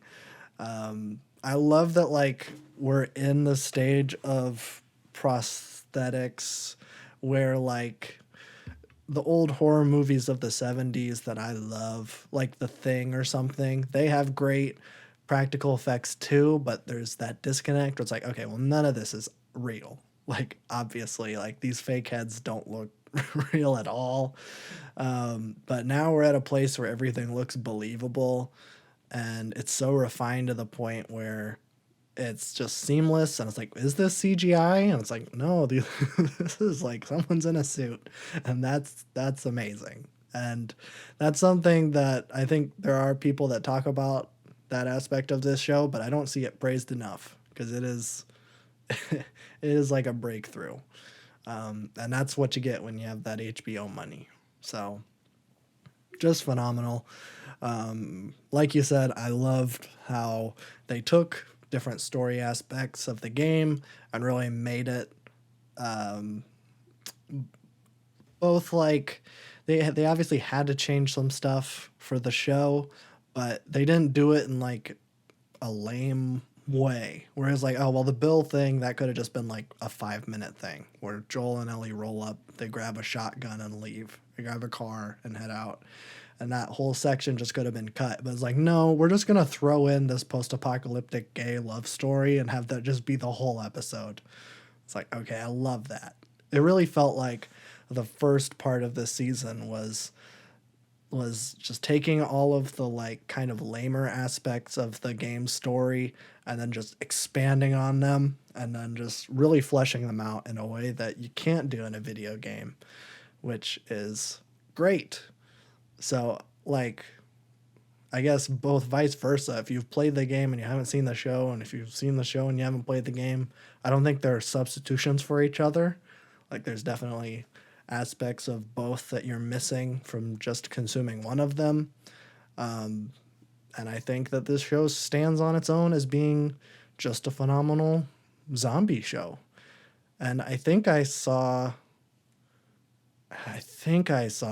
that Frank Darabont is going to be directing some of the episodes of season 2, Ooh. which big We'll get if the true. Walking Dead season 2, finally Frank Darabont version. Frank Darabont.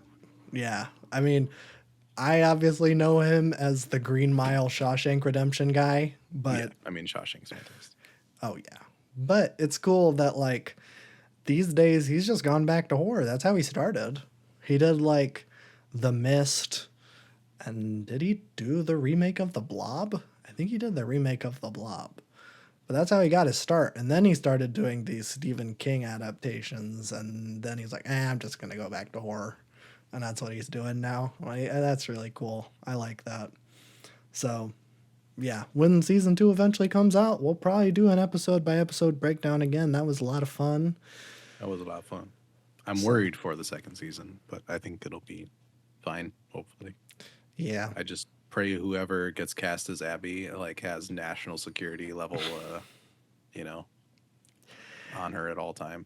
Yeah. Well, okay. Well, we'll see because, I don't think that the TV crowd is going to be as angry No, that yeah, it's Joel true. dies. Yeah. And also, well, it's going to be interesting because I've seen a lot of people that like watch TV and don't play games that like didn't know the story at all. And like Hmm. some didn't even know it was a game, which I think is No, yeah. is I mean, a funny. lot of people at work that I talked to like did not play the game, but they were all in the TV show. I'm like, Yeah. it's always It's cool. interesting to like get a different perspective because I never know like how much outreach these things actually hit. But I feel like this was HBO's big thing for the year It besides was. the wrap up of Succession. I Sure. guess you had Barry in there too, but this was their big flagship thing for Yeah. a little bit. Yeah. I mean, like, I think this was their biggest show in terms of Hmm. like audience. Everybody was talking about it. Yep, There which hasn't was happened in a while. no, no, not. I don't even know the last time that happened. Game of Thrones. Maybe that last season, everyone was just talking I about how guess bad it was. Stranger Things, kind of. Yeah. Maybe I feel like I just saw something about Wait, was Frank Darabont coming in for the last season of Stranger Things? That might have been where I saw that. Oh, maybe. I know he's coming back. It's either The Last of Somewhere. Us or Stranger Things, and those are completely different. But now that you say that, I think it might have been Stranger Things. So I retract the statement that I just said that he was going to be in The Last of Us. So sorry about that. Well, he wasn't going to be in the Stranger Things either. Whatever. But yeah. Whatever. Do you have any honorable mentions before we get to number one? I don't know if I do. I kind of had mentioned what else I watched this year. Uh, I don't know. I don't think so. I think those are the big ones we covered. We watch a lot of stupid TV, but it's like all like, stuff you'd put on in a hotel room when you're bored. So Sure. it's nothing worth mentioning. Okay. Well, I have three honorable mentions. One of them is an honorable mention because I haven't finished it yet. But I do want to honorably mention Kunk on Earth. I think that's how Oh, you I do pronounce like that. that. Yeah, That is that's a good. that is a great. It's like a parody of a history documentary on Netflix. This is one kind of like Assassin's Creed Mirage, where I would just come over to my girlfriend's place and she would be watching it. Then I would sit down and watch like, Women be loving Conk on Earth. That's all I'm saying. hey, it's good. It she do was be. she was watching it, and I was like sat down, and then I started watching it, and then we just started we just watched the whole thing. So I don't know. I haven't seen like the first episode or whatever, but like man, it is funny, and I just it it isn't quite as good as Succession, but it's still funny. My second honorable mention is Shrinking.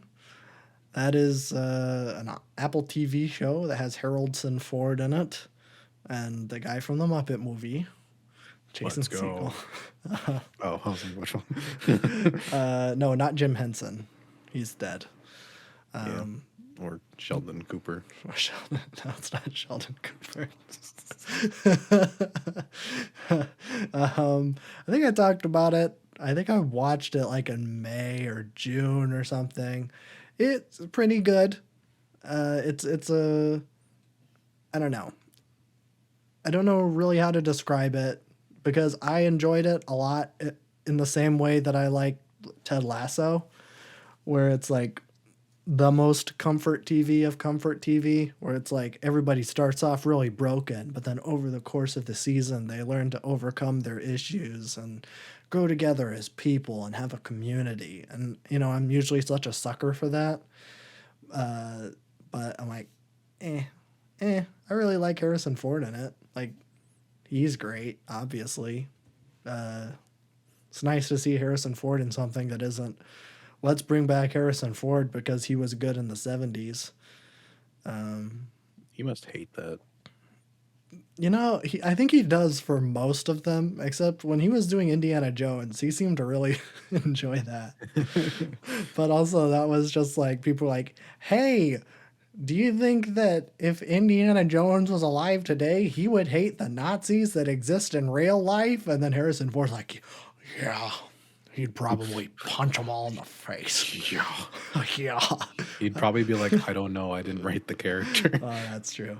I don't know why I said yeah in the Harrison Ford voice like Pusha T.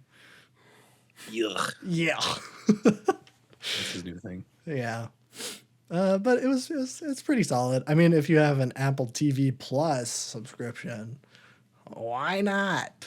It's pretty good. I feel like Apple TV has a lot of great shows, but they do not like market them at all. No, no, they do not, which is surprising. You would think like this is Harrison Ford's first TV show. Mm-hmm. He has been in movies his entire acting career, but he's like, I'm bored. I want to do a TV show. I guess I'll do it for that Muppet fella. I don't know. Not Jim Henson. Harrison Ford would not say fella. um, and yeah, like I didn't see any advertising. Like nobody was talking about it. Like Apple TV just seems to be they put stuff out and then nobody talks about it unless it's Ted Lasso or Mm-hmm. Severance. Yeah, Severance. I do need to watch Severance. Yeah, me too. Once That I one get had a my new grimy little season. hands on an Apple TV account. Yeah, I thought I saw that Apple TV was merging with another streaming I think it service. is. Yeah. I'm not sure which one though. We'll see. But then my third honorable mention, it's only an honorable mention because I haven't finished it yet. It is the Scott Pilgrim anime. Yeah. I went in with the lowest of expectations. Like, okay, I'm a pretty big fan of the Scott Pilgrim, the Edgar Wright movie, and I've read the whole manga, and they're pretty good. Like, I mean, I think I like the graphic novel more than I like the movie. I think the third act of the movie kind of fumbles. And so I was like, okay, well, maybe, Brian Lee O'Malley, the author of the books, is like heavily involved in this anime version. Well, maybe it'll just take all of the problems that I have with the Edgar Wright movie and clean it up a little bit, and it'll be just a really solid adaptation. I mean, the cast is back. Everybody in the movie is perfectly cast. So I'm like, okay, well, perfect. I'll check it out. And after the first episode, it is completely different than either version of the Scott Pilgrim, either the book or the movie. Because I don't know if this is a spoiler. It is somewhat recent, so I'll give a little bit of a spoiler warning, I guess. Because in the first episode, Scott goes up against Matthew Patel, the first evil X, and he dies. And so the rest of the show, presumably, I haven't finished it yet, it is Ramona, and she's just like she's trying to track down like she thinks that like Scott is still alive, and so she's trying to track down where or who could have like took Scott. And meanwhile, Matthew Patel has like overthrown the League of Evil X's and now he's the leader, and Gideon is like a sniveling worm now. And it's just like everything is like flipped on its head. And it's really, really cool just seeing because I'm such a big fan of these characters. They're just over the top and fun. And so seeing them in like a whole different way, like Kim the drummer is like completely like fleshed out. Knives, like the relationship between Scott and Knives is suitably creepy, which I feel like the movie doesn't do a really good job of showing. Yeah. Like the movie is like, oh, they're kind of cute, and I'm like, she's 17, and Scott's in Yeah. his early 20s. Like in the book, that is explicitly gross. Like Scott Pilgrim in the book is not a good person at all. There's a lot of the plot of the book isn't just like Scott fighting the exes to get to Ramona. It is like Ramona and Scott, they are constantly fighting and having problems because Scott sucks. But he's like, I'm just gonna keep fighting her exes because I guess I want to be with her because she's hot. And it's like, oh, it's completely different than the movie and the show. So I was like, oh, I'm in. I'm like 3 episodes in. I was watching it with my girlfriend, and she sucks to watch TV shows with. I'm probably gonna go and watch it by myself. But yeah, if you are like me and we're like, whatever, it's a anime adaptation of the movie, probably check it out because it is different. So there you go. That is my honorable mentions. Great. Number one. Is that what we're talking Yeah, about? that's where we're at. Succession. Why'd you say it like Obama? Let me be clear. Let me be clear. Succession season 4 is my show of the year. Season 4. I thought it was really thoughtful. Um, Man, I I feel like when this started coming out, I would like didn't start watching it until like the fourth week, and then I'm like, all right, I need to get into this thing before like something crazy happens, and then I get it spoiled. Mhm. Um, so I was weekly watching this thing, and it was a ride and a half. Um, it was a little difficult to get into because it picks up right where season three left off, and I didn't watch season like when did season three come out? Like 2 years ago. Yeah. I had no idea what was going on. They did not hold your hand getting into it at all. Um, but eventually, the pieces kind of get picked up a little bit, and then, oh, the big thing happens. Spoilers: the big guy dies, Yeah. and then chaos ensues in what might be the best run of TV episodes I've seen in a long time. I feel like since that episode, like onward has just been like perfection after perfection.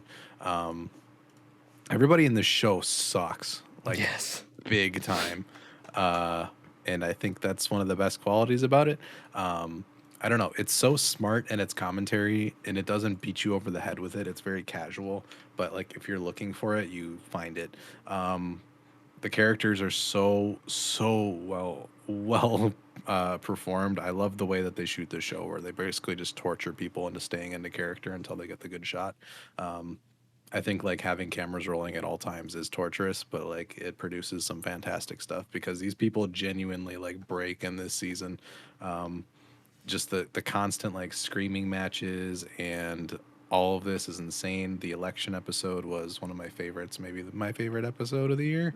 Mhm. Just showing how these major news networks like kind of get their strings pulled by tons of these different um, you know, think tanks and gigantic merger media groups like they're in, and all of this like politics that comes with election night, and just like all the shady stuff that happens in this episode is incredible. And I love like you have Roman who's like a little kid who's like, this is my guy. And then Yeah. the other two being like, what's going to be best for our business, like how it would happen in the real world. And they're like making, backhand deals and everything all while this is going on. And Tom's like sliming his way through all of this like horribly. I don't know. It is hectic and it's crazy, but it's so on point. I don't know. It's hard to talk about because there is so much to talk about with this show. Um, it's just so spot on. Like I hate these characters so much. There's not like a single character where I'm like, I like that character. I relate to that. Greg. Um, Greg turned into a weird sex pest Yeah, that's in the true. fourth season. They did him dirty, which I mean, I feel like you don't get consequences for these people at the end of the show either. It doesn't sugarcoat anything, which is really cool. There's no real like happy ending for a lot of them, and we don't get a lot of like satisfaction in a lot of their downfalls, which is, you can take it both ways. I like it personally because I feel like that's not seen, as much in TV. It's like it goes down realistically to the point where it's like this is really weird. But I don't know, I really like it. It's very it gets my wheels turning a lot.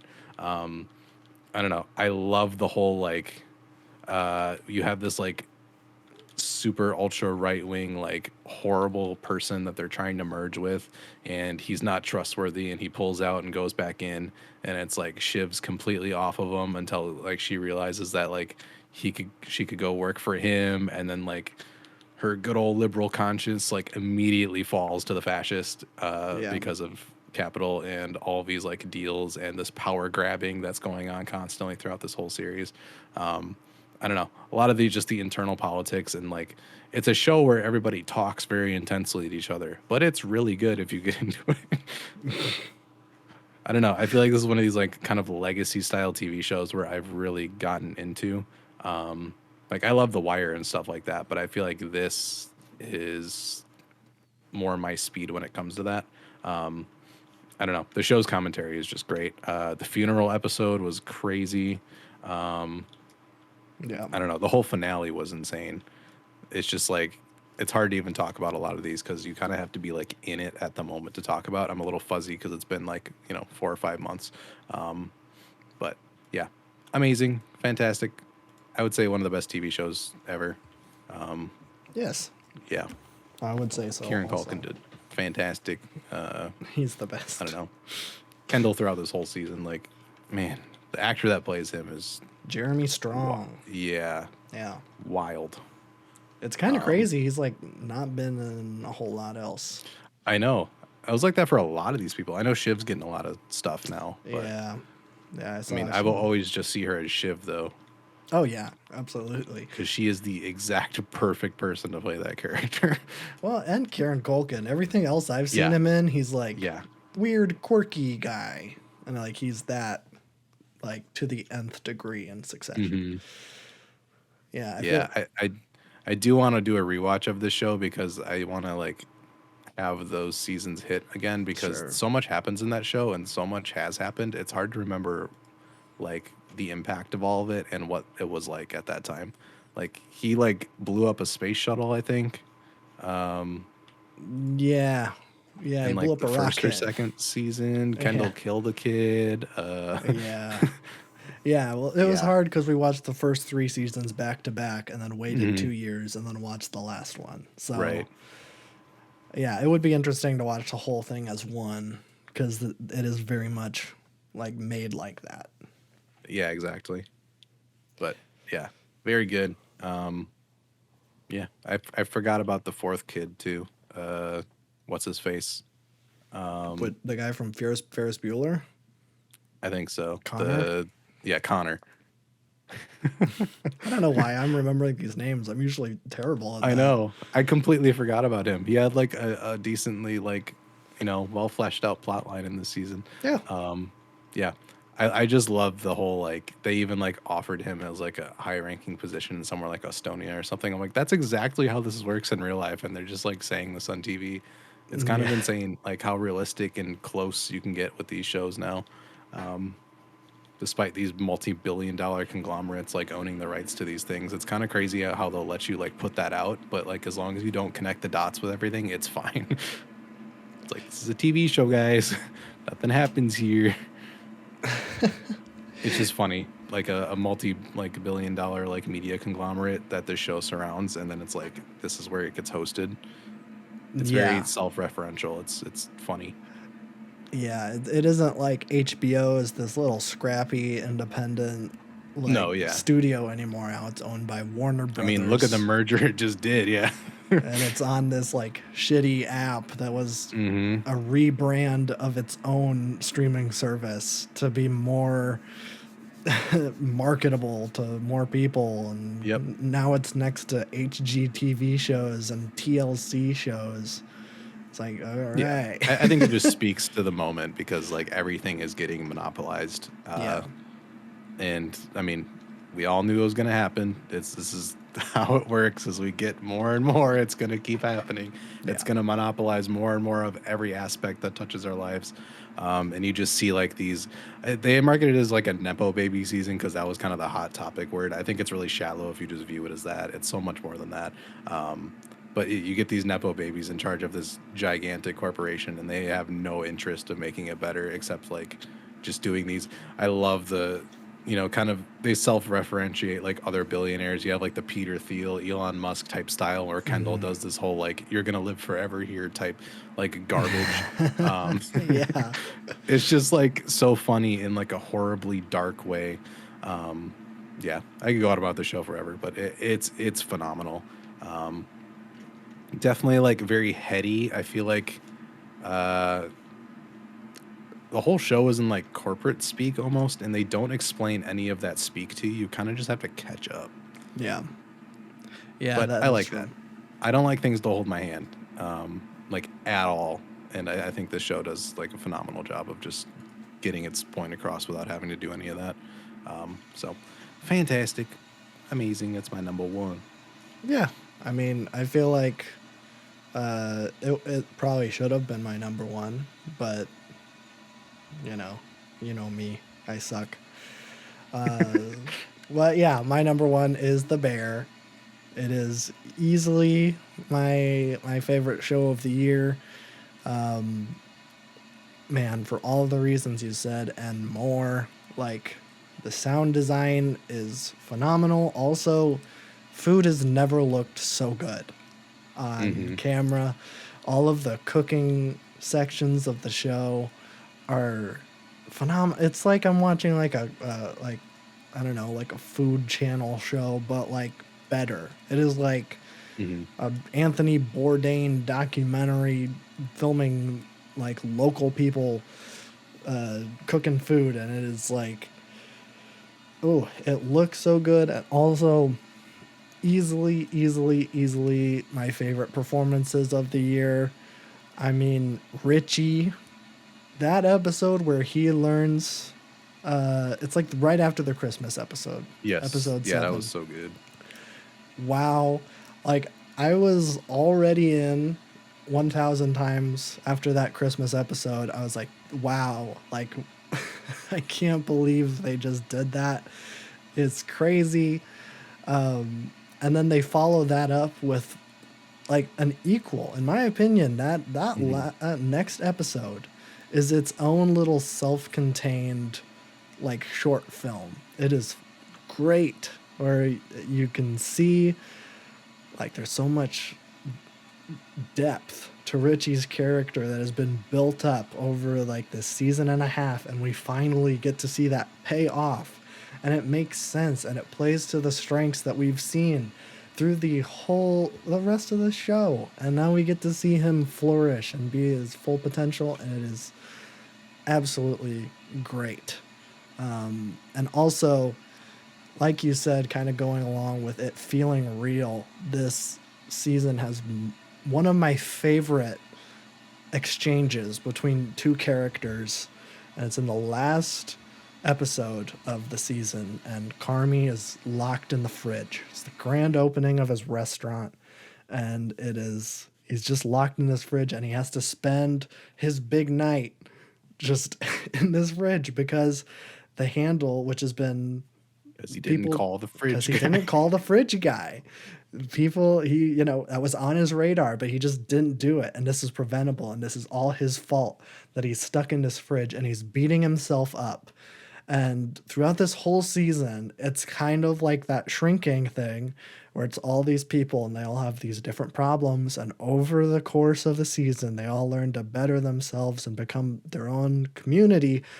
But at this point, this is where it all falls apart because Carmi's freaking out. He's having a panic attack in this fridge because this was supposed to be like, one of the most important days of his life. And he is like all the way on the bottom. He is the lowest he could possibly be. And Richie is trying to console him. And throughout this whole show, Richie is very emotionally detached. It is like obvious that he cares about the people in his life, but it is very hard for him to say nice things. He is always like yelling and like complaining and, ordering people around. But it's in this moment he's trying to console Carmi, and he says, I love you. You know that? And Carmi snaps and like says like fuck you, I hate you. And at that moment you see Richie turn, and it is like one of my favorite, like it's so small. It's the smallest little performance that he does where you can see like he has this desperation, and it's like Richie's like he's trying so hard to get Carmi to calm down, and like it's like, okay, well, I'm pulling out all the stops. Like, this is like, I never ever say this, but he needs to know how much he means to me and how much, like, I know that he's suffering right now. I love you, man. Like, I know this sucks. And it's because Carmi says, like, fuck you. And that's when Richie is like, oh, well, I just did something really hard for you and you just threw it back in my face. And you can see that. He doesn't have to say a word, even though he does. But if he just like didn't say anything after that, you could see it in his face. That moment when Carmi says that, like his face just goes flat, and he reverts back and he just starts yelling at Carmi, and then he leaves, and then Carmi's freaking out in the fridge. And it is that moment why I think this show is so phenomenal, where the way it's shot, the way it's written, and the way it is performed is top tier. This is like easily one of my favorite shows of all time. And some of that, Christopher Storer is the creator. He wrote, I think, most of the episodes. But also, frick, who's the Atlanta guy? It's like Hiro Murai or something. Yeah. He's like producer of a lot of these, and there's a lot of like Atlanta I need to watch influences. Atlanta again. That it's so good. I think it was I was like, getting some of that because it's like so realistic, but they do so many like TV tropes, but it's like not in a cheesy way. yeah, but the bear doesn't slip into surrealism like Atlanta Mhm. does. Although they do have their moments. I feel like in season one there was a couple of moments where they were like, "Ooh, okay, we're getting a little playful here." Yeah, just like little hints, but it isn't Yeah. like it doesn't go full on surrealism like No. Atlanta does. But man, yeah, this is it's whew. And that's not even like getting into Ayo Edibiri. I don't know if that's I'm pronouncing her name right. Yeah, She she is was phenomenal. phenomenal. I need to see. I think she was in a comedy this year called Bottoms. I've been hearing great things about it. I need to see that. And Richie was in Andor. That's interesting. That's the only other thing I've seen him in, but he's great in both. Jeremy Allen White. I think he's gonna start getting. He's in an A24 wrestling movie with Zac Efron. I just saw a trailer for that That's awesome. before The Boy and the Heron. I think for some reason I don't know, but it is nice to see all these people kind of get their flowers. It's kind of like Succession, where like this is. I don't know. I think Succession is more well known than The Bear. I'm not sure. They're both pretty popular though. Yeah, I feel like those two shows ended up at the top of like everybody's lists for the year. So probably. Yeah, I love this show, and like not even bringing up like the Christmas episode. I think I talked about this when I talked about when the show came out. I think I watched it like a month after it came out because I'm late to everything. But I just love that, like, you can tell in that Christmas episode, it was a bunch of Chicago natives. They're like, hey, I want to Mhm. be in it. Like, this is a show about Chicago. And, like, Chicago is such an important part of this show. And it was like, I want to be a part of it. It's like Bob Odenkirk and I John love how it was all Mulaney. like huge actors too. Oh, yeah. Yeah. Well, it's great. And, like, Jamie Lee Curtis, I don't think she's from Chicago, but John Mulaney and Bob Odenkirk are, and I mean John Mulaney is huge, and Bob Odenkirk is in Nobody, which is the best movie of all time. So True. yeah, I don't know. It's just really cool to see, like, not and I think it's kind of representative of like not only like it's a universal, but also it feels like the city has like adopted the show, where it's like these big name people from the city are like, I want to be a part of it because it is like so entwined with the identity of the show is this city. So I could go on and on and on about the bear, but I love it. I think there's a season 3 in the Yeah, works. it looked like they set it up. So Yeah, I we'll think see what that brings, I guess. But I don't know.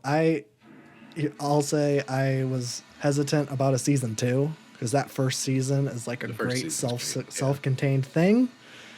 And then I saw the second one, they're like tearing it down, like the trailer. I'm like, oh, I don't. That looks fine, but like, how's that gonna be? But man, they completely blew it out of the water. I think season 2 is better than season 1. I love it. So, I kind of view it as like one whole arc. well, I you think they call watched it it the all Bear as Part well.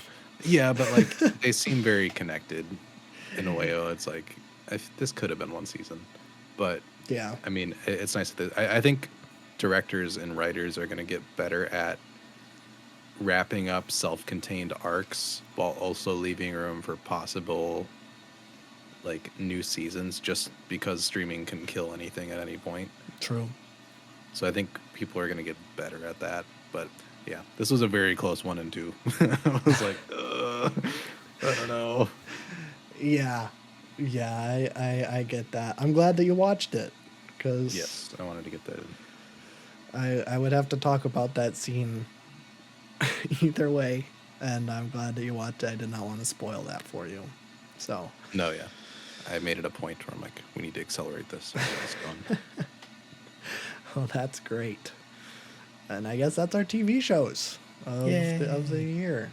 So, we got one more list. We've already been at this Oh, for a long oh my time. god. Well, maybe we'll.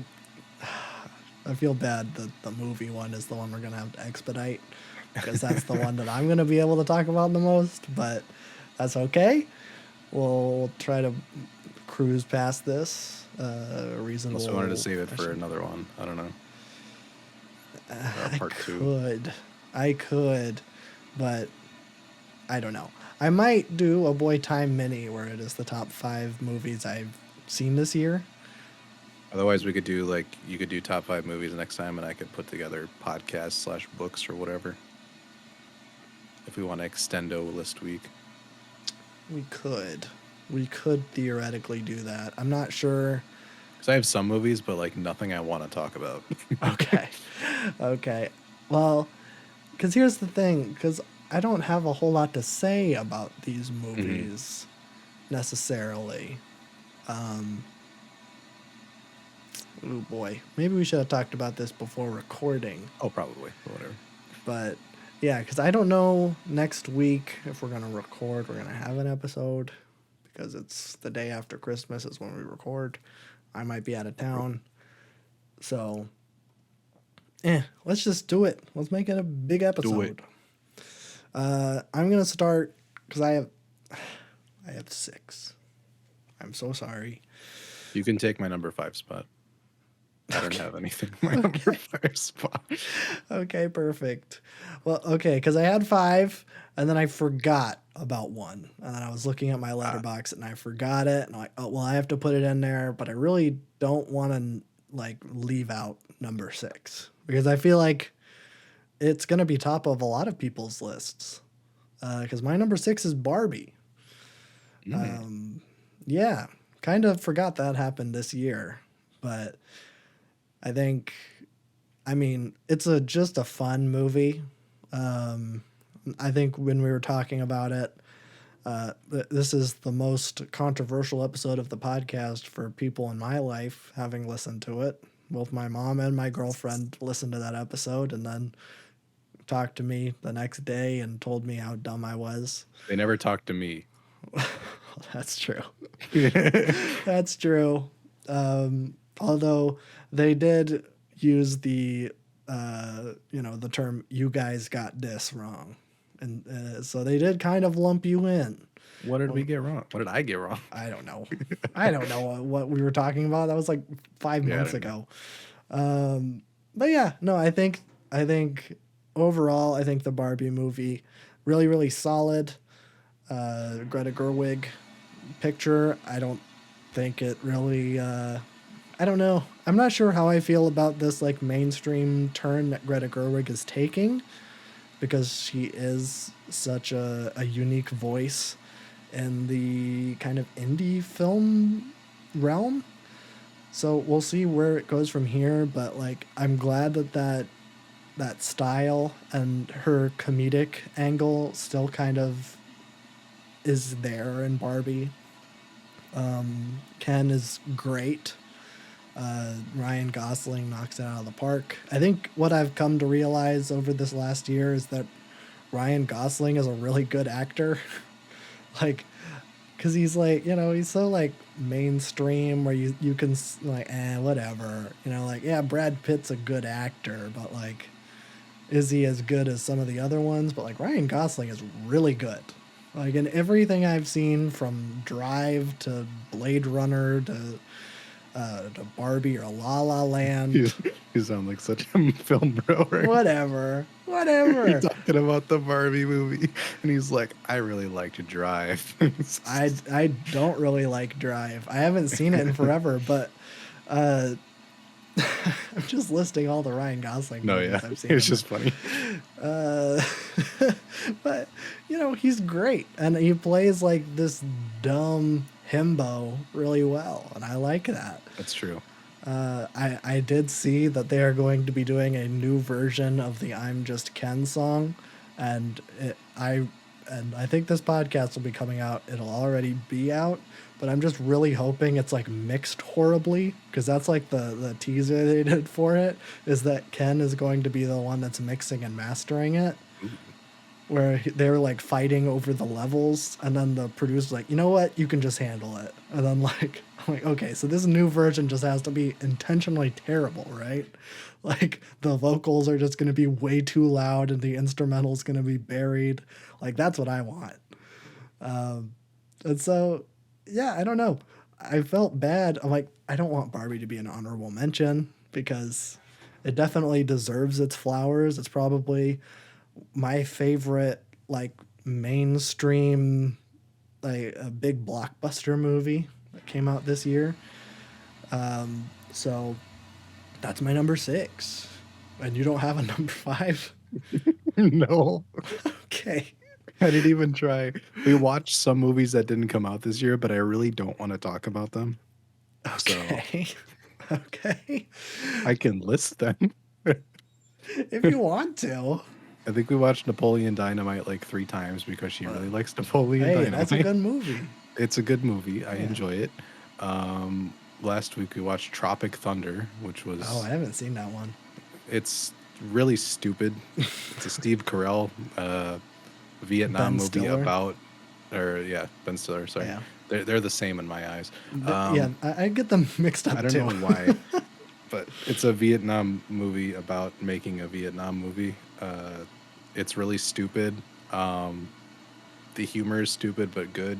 Yeah. And I don't like war movies, but it has a pretty good. It's not racist towards the Vietnamese, which I think Well, is the that's highest good. praise I can give any Vietnam movie. I like how you're saying it's not racist in a movie that famously has blackface in it. No, yeah, but that's not, I know that's the joke. yeah. Yeah. It's actually it's done pretty well. I like it. It's a good meta like parody Sure. of the whole thing. Yeah. And then we watched Donnie Darko again, which is great. That's a good I mean, movie. I'm not gonna talk about it. Yeah. So there's my number 5 through 3. Wait, 5 I, through I 3?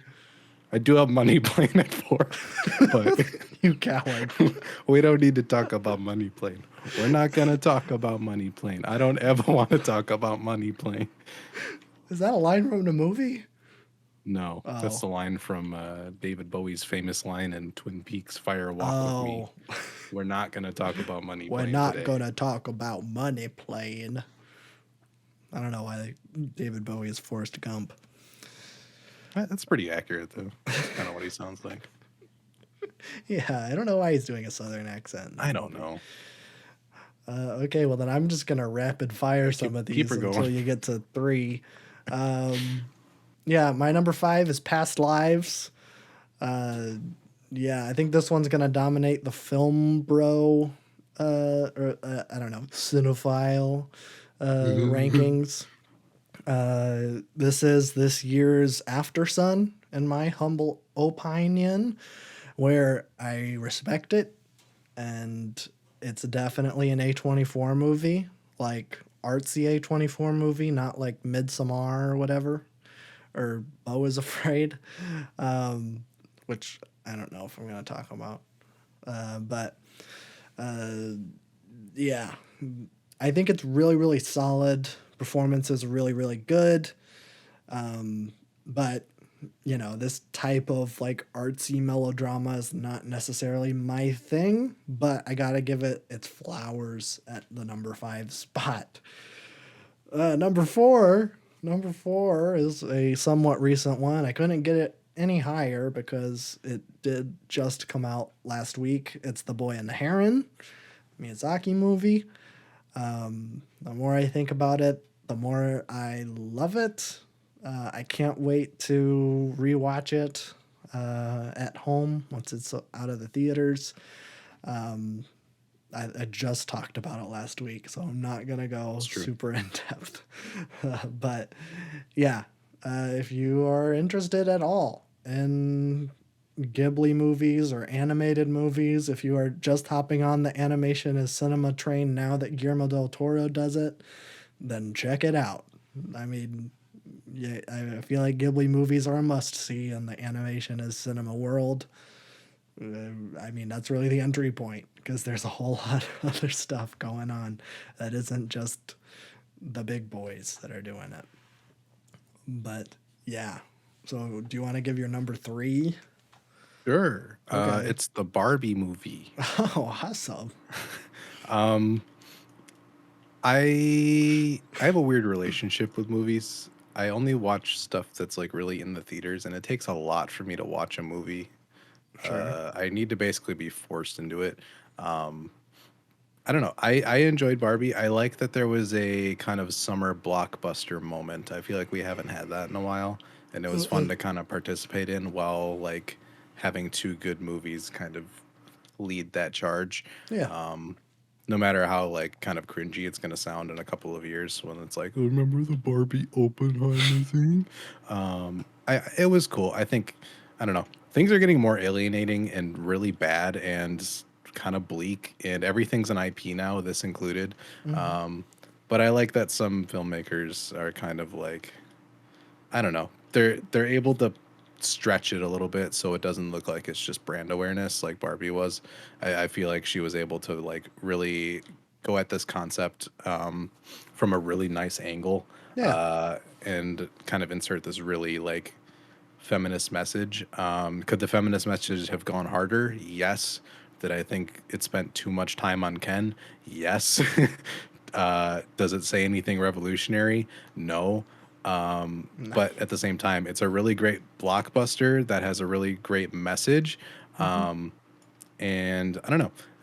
I will say, like, I love her choice of using these like uh kind of like discontinued Barbies in the movie. Yeah. Simply for the fact that Mattel would get in trouble if they reissued these to sell them for merchandise as the like with the movie.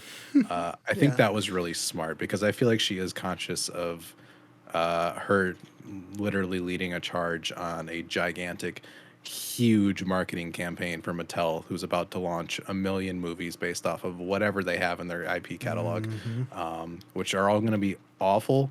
So Yeah. uh, I hate that this movie exists. I hate that it exists, but I think this is the best way it could have possibly been done. Yeah. And I think the message came across quite strong. So Yeah. it was funny. It kept you engaged. It took a lot of weird turns that people didn't expect for it to really take. But yeah, I want her to like do this again, but like a mainstream one. But I want her to go. I don't know what her feminist politics is, but I want like give me some bell hooks stuff. Like really dig into these concepts to the point like where past like most people would feel comfortable in. I feel like it needs to push a little bit harder. I feel like it was a little bit soft on men, but again, Yeah. the movie this is and the popularity it was going to bring, I'm sure had some play in that. Um, they should have just shot Will Ferrell at the end of the movie. I feel like that would have been a good ending. I would have liked that. I want to see how far she could have like pushed the Mattel people that had to review this movie. I'm like, will you let me kill someone from Mattel? Like, how That's a far good can we point. go here?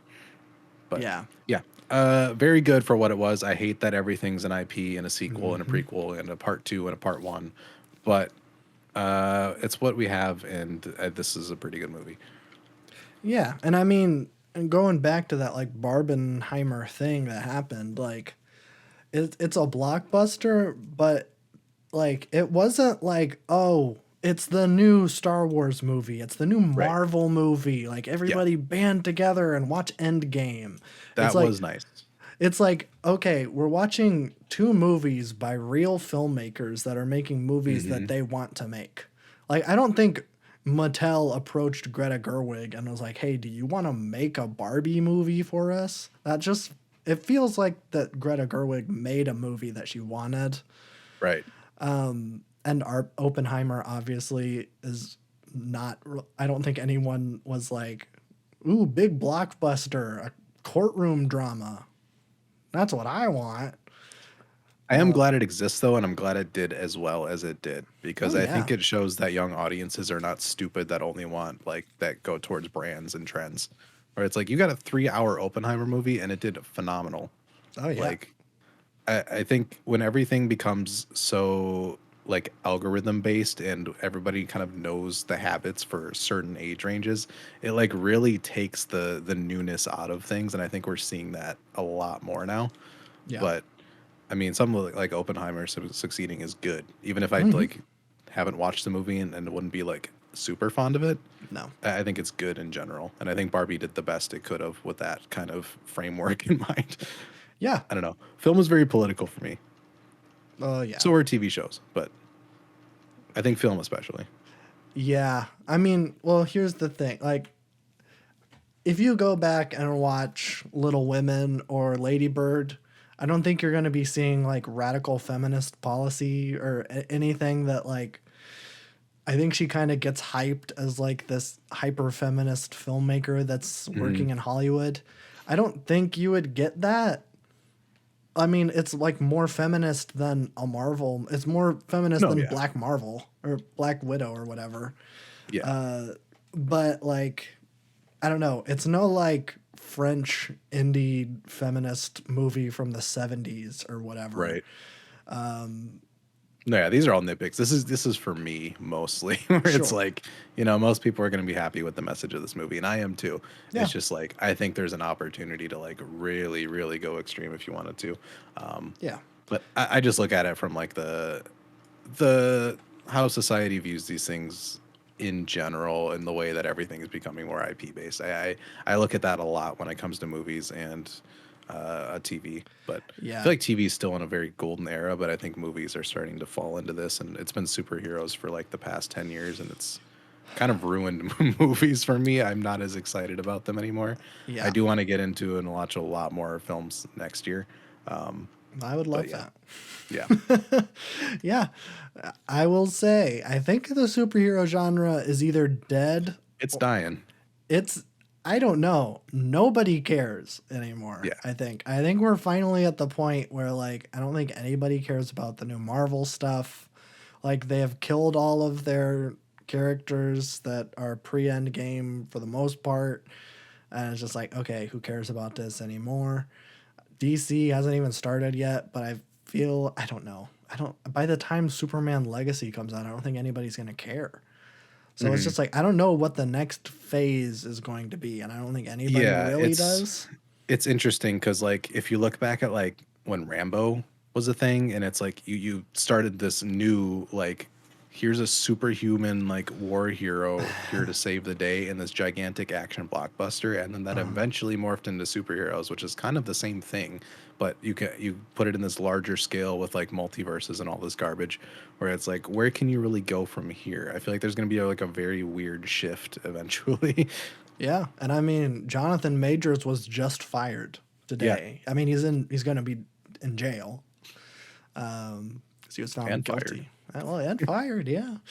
Uh, which I think the funniest thing about all of this is that when Creed 3 came out and Jonathan Majors is like the bad guy in that, and Michael B. Jordan was like, yeah, me and Jonathan Majors, we're going to have an Al Pacino and Robert De Niro thing where we're just going to be in all of each other's movies. Oh no. First of all, like, well, that just can't happen anymore. And second of all, Yeah. Al Pacino and Robert De Niro were barely in movies with each other. Well, I guess it's accurate then. Yeah, yeah, I suppose. Like they were in Heat, and it's Yeah. like, other than that, like you should have said De Niro and Pesci. Like that would Hmm. have been a good comparison. But like, I think I don't think Joe Pesci is as known as De Niro is. So they're like Al Pacino. People know that, but whatever. We're dilly dallying too much. We have lists to go through. Yes, we do. My number 3 is Spider Verse Across the Spider Verse or whatever it's called. That's my Probably number two. So let's just bunch it together. let's bunch it together, okay? Because this is I think my number 2 is going to be your number 1, so this is actually going to work Yeah. out really good. Yeah, Spider Man into the Spider Verse or Across the Spider Verse. Probably the movie I was hot, like really hot on when I first saw it, but I have like since kind of, it's gone down for me a little bit. I was definitely in the wave, like when that came out, and it was like the highest rated movie on Letterboxd. I was like, oh yes, like I love this movie. I love the Spider Verse. I just love that setting. That first movie is so good, and that second one is such a great follow up. But I think I've really soured on it because it is a part one of a part Mhm. two, and at this point, like it was like, hey, part two is coming out in January, and I was like, I don't even know if it's going to be coming out next year at all. I don't think it is. um, which is fine. Like I'm glad that they're taking their time with it. Maybe treat your crew better next time. Yeah. I don't know if that's the case, but I hope so. Especially since like when Christopher Miller was asked about it, they're like, "Hey, like there's been a lot of stuff about how you've been mistreating your employees. Like, do you want to address that?" And they're like, "Yep, we worked really hard." And it's like, "Nope, that is not what you say. That's not. Don't lump yourself into it because I'm sure you weren't there for, You 20 don't work hours a day. weekends? Yeah, Yeah. you're Chris Miller. You can sit back and you wrote it and you directed it, but there's also other directors that were probably in charge of the day to day. So like, yeah, I think maybe just some of that, outside stuff kind of leaked in, but Yeah. Like I said, movies are political. yeah. And I think as a movie, it really takes everything that Into the Spider Verse does and expands it. The whole, it really, like that first movie is like so much about identity and fitting in with a culture. And obviously, they do that in the setting of a superhero movie. And you can do that because they're all the same superhero, essentially. Mhm. And this one, I think I talked about it when it came out. It feels very much like, yes, I've found acceptance in this culture, but now I need to refine myself as an individual, which is a big concept to be doing in a huge blockbuster superhero movie, which is why I think a lot of people responded to it very positively, myself included. Obviously, it's number three. But I do think I can't go that far and say it's like it's definitely not as good as Into the Spider Verse, True. and I don't know if I can even like really accurately rate it until the next one comes out because like it's no Empire Strikes Back. It isn't like it doesn't take everything from the original movie and do it like completely better in its own like self-contained thing, because it is so dependent on that next one. That ending is such a lead in to the next Mhm. one. And if you know anything about me, like the ending to anything is like the most important part of a movie. The beginning and the end. I don't care what happens in the middle. If you make me feel something at the end, then you win. And this movie is such a, well, get ready because we're going to do it next time. And it's like, I don't care about next time. Give it to me now. You know, I've been here for 2 hours and it's been amazing. And like, I haven't even gone into how beautiful this movie is. Like, the animation in this thing is, it's like, I don't even know how to describe it. It's some of the best I've ever seen. As, Unheard of. yeah, the way that they animated it is crazy, which can only be accomplished when you work, you know, Yeah. you know, Yeah. you know, uh, too much and you're sleeping in the office and whatever. But yeah, it is a monument in mainstream animated cinema.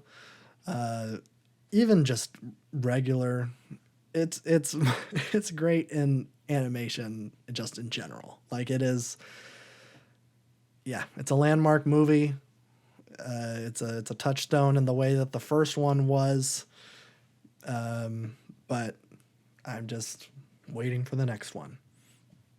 Yeah. I mean, I think this is the only superhero movie I watched. I try not to watch any superhero movies because they just make me angry at this point. Sure. But I mean, obviously, Into the Spider Verse was fantastic, so of course I'm gonna watch this one.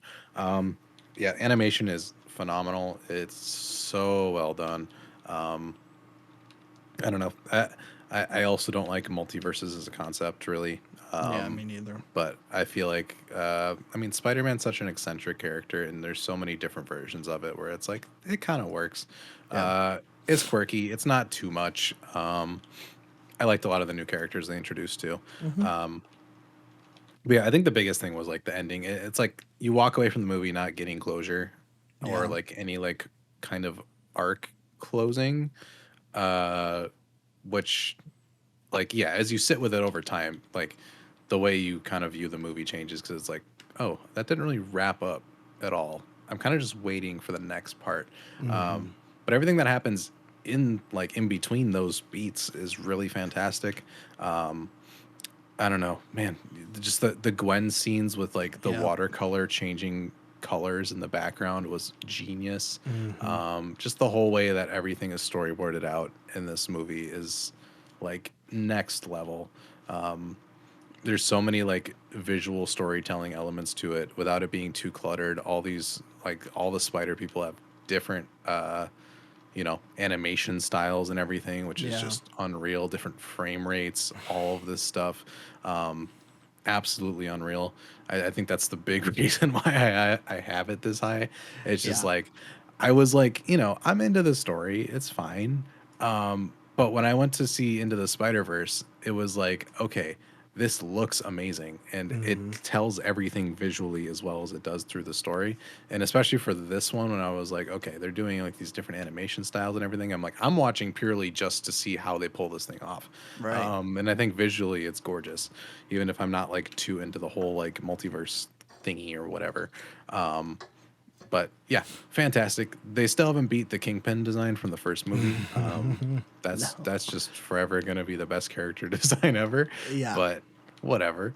Um, yeah, I mean, I think yeah, the ending is the one that kind of like helped me up from putting it at number one.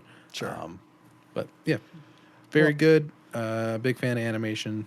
I think I always will obviously. be. Yeah. I need to watch more movies next year. I have a lot of thoughts on movies. I just don't watch a lot of them. Yeah. Yeah. I mean, I know it takes a long time. It takes a lot for you to like Yeah. watch a movie. Well, I feel like when I watch a movie, I'm so intensely pulled in where it takes a Sure. lot out of me. When it's like a TV show and it's like episodic, I feel a lot better about it. It's a Hmm. mental thing. Sure. Yeah. I think I'm just the reverse where it's like, Hmm. I don't want to, because TV shows are commitment. Where it's like, I'm Yeah. sitting down, I have to watch 8 hours of this.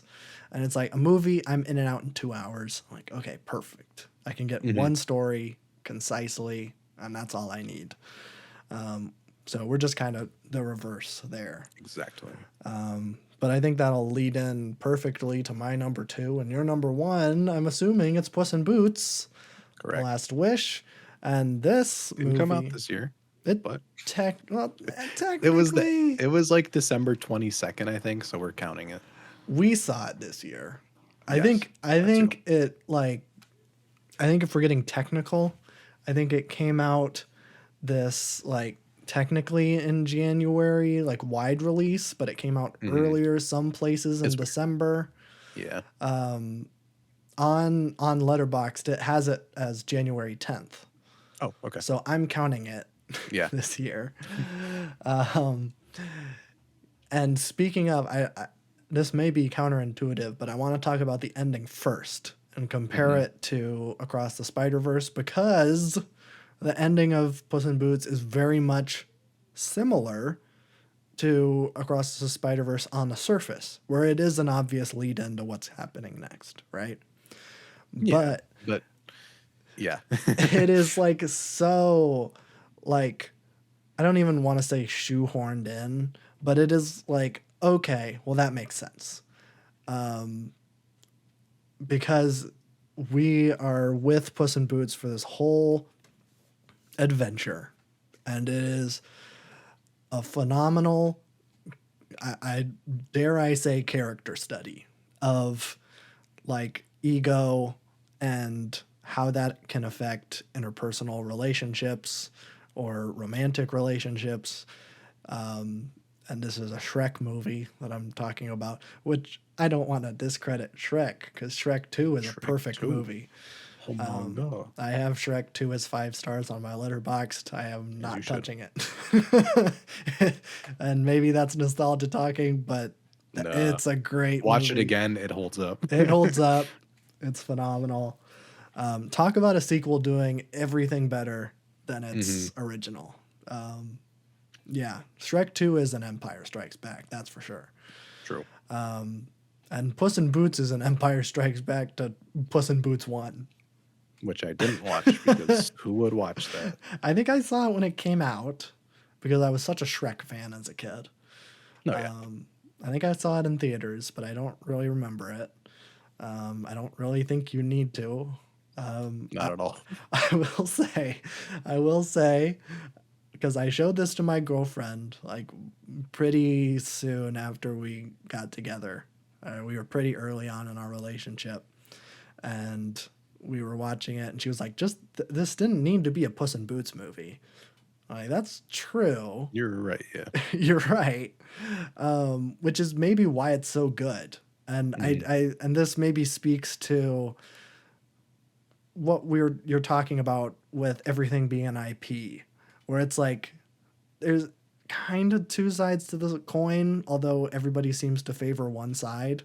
where the one side that every company seems to favor is okay, well, do it again. Just do the Yep. same thing again because it works the first time, it's going to work the second time. It's a guaranteed return on investment. It's But a numbers game. yeah, but what you can do with an IP is take that IP, take everything that makes it great, and then make your own spin on it. Where this is on its surface a Shrek movie. Everything is a fairy tale. There's the three, what is it, Goldilocks and Three Bears, and there's Jack Horner, which isn't really a fairy tale. It's very minor, It's like, like yeah. I think he even says it's like a nursery rhyme or something. Yeah. But yeah, on the surface, everything is a fairy tale, and it's like it's the same kind of tone. It isn't like a jukebox soundtrack like the Shrek movies are,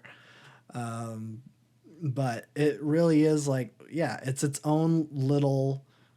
It could just be another animated movie, Mhm. and it would have been just as good.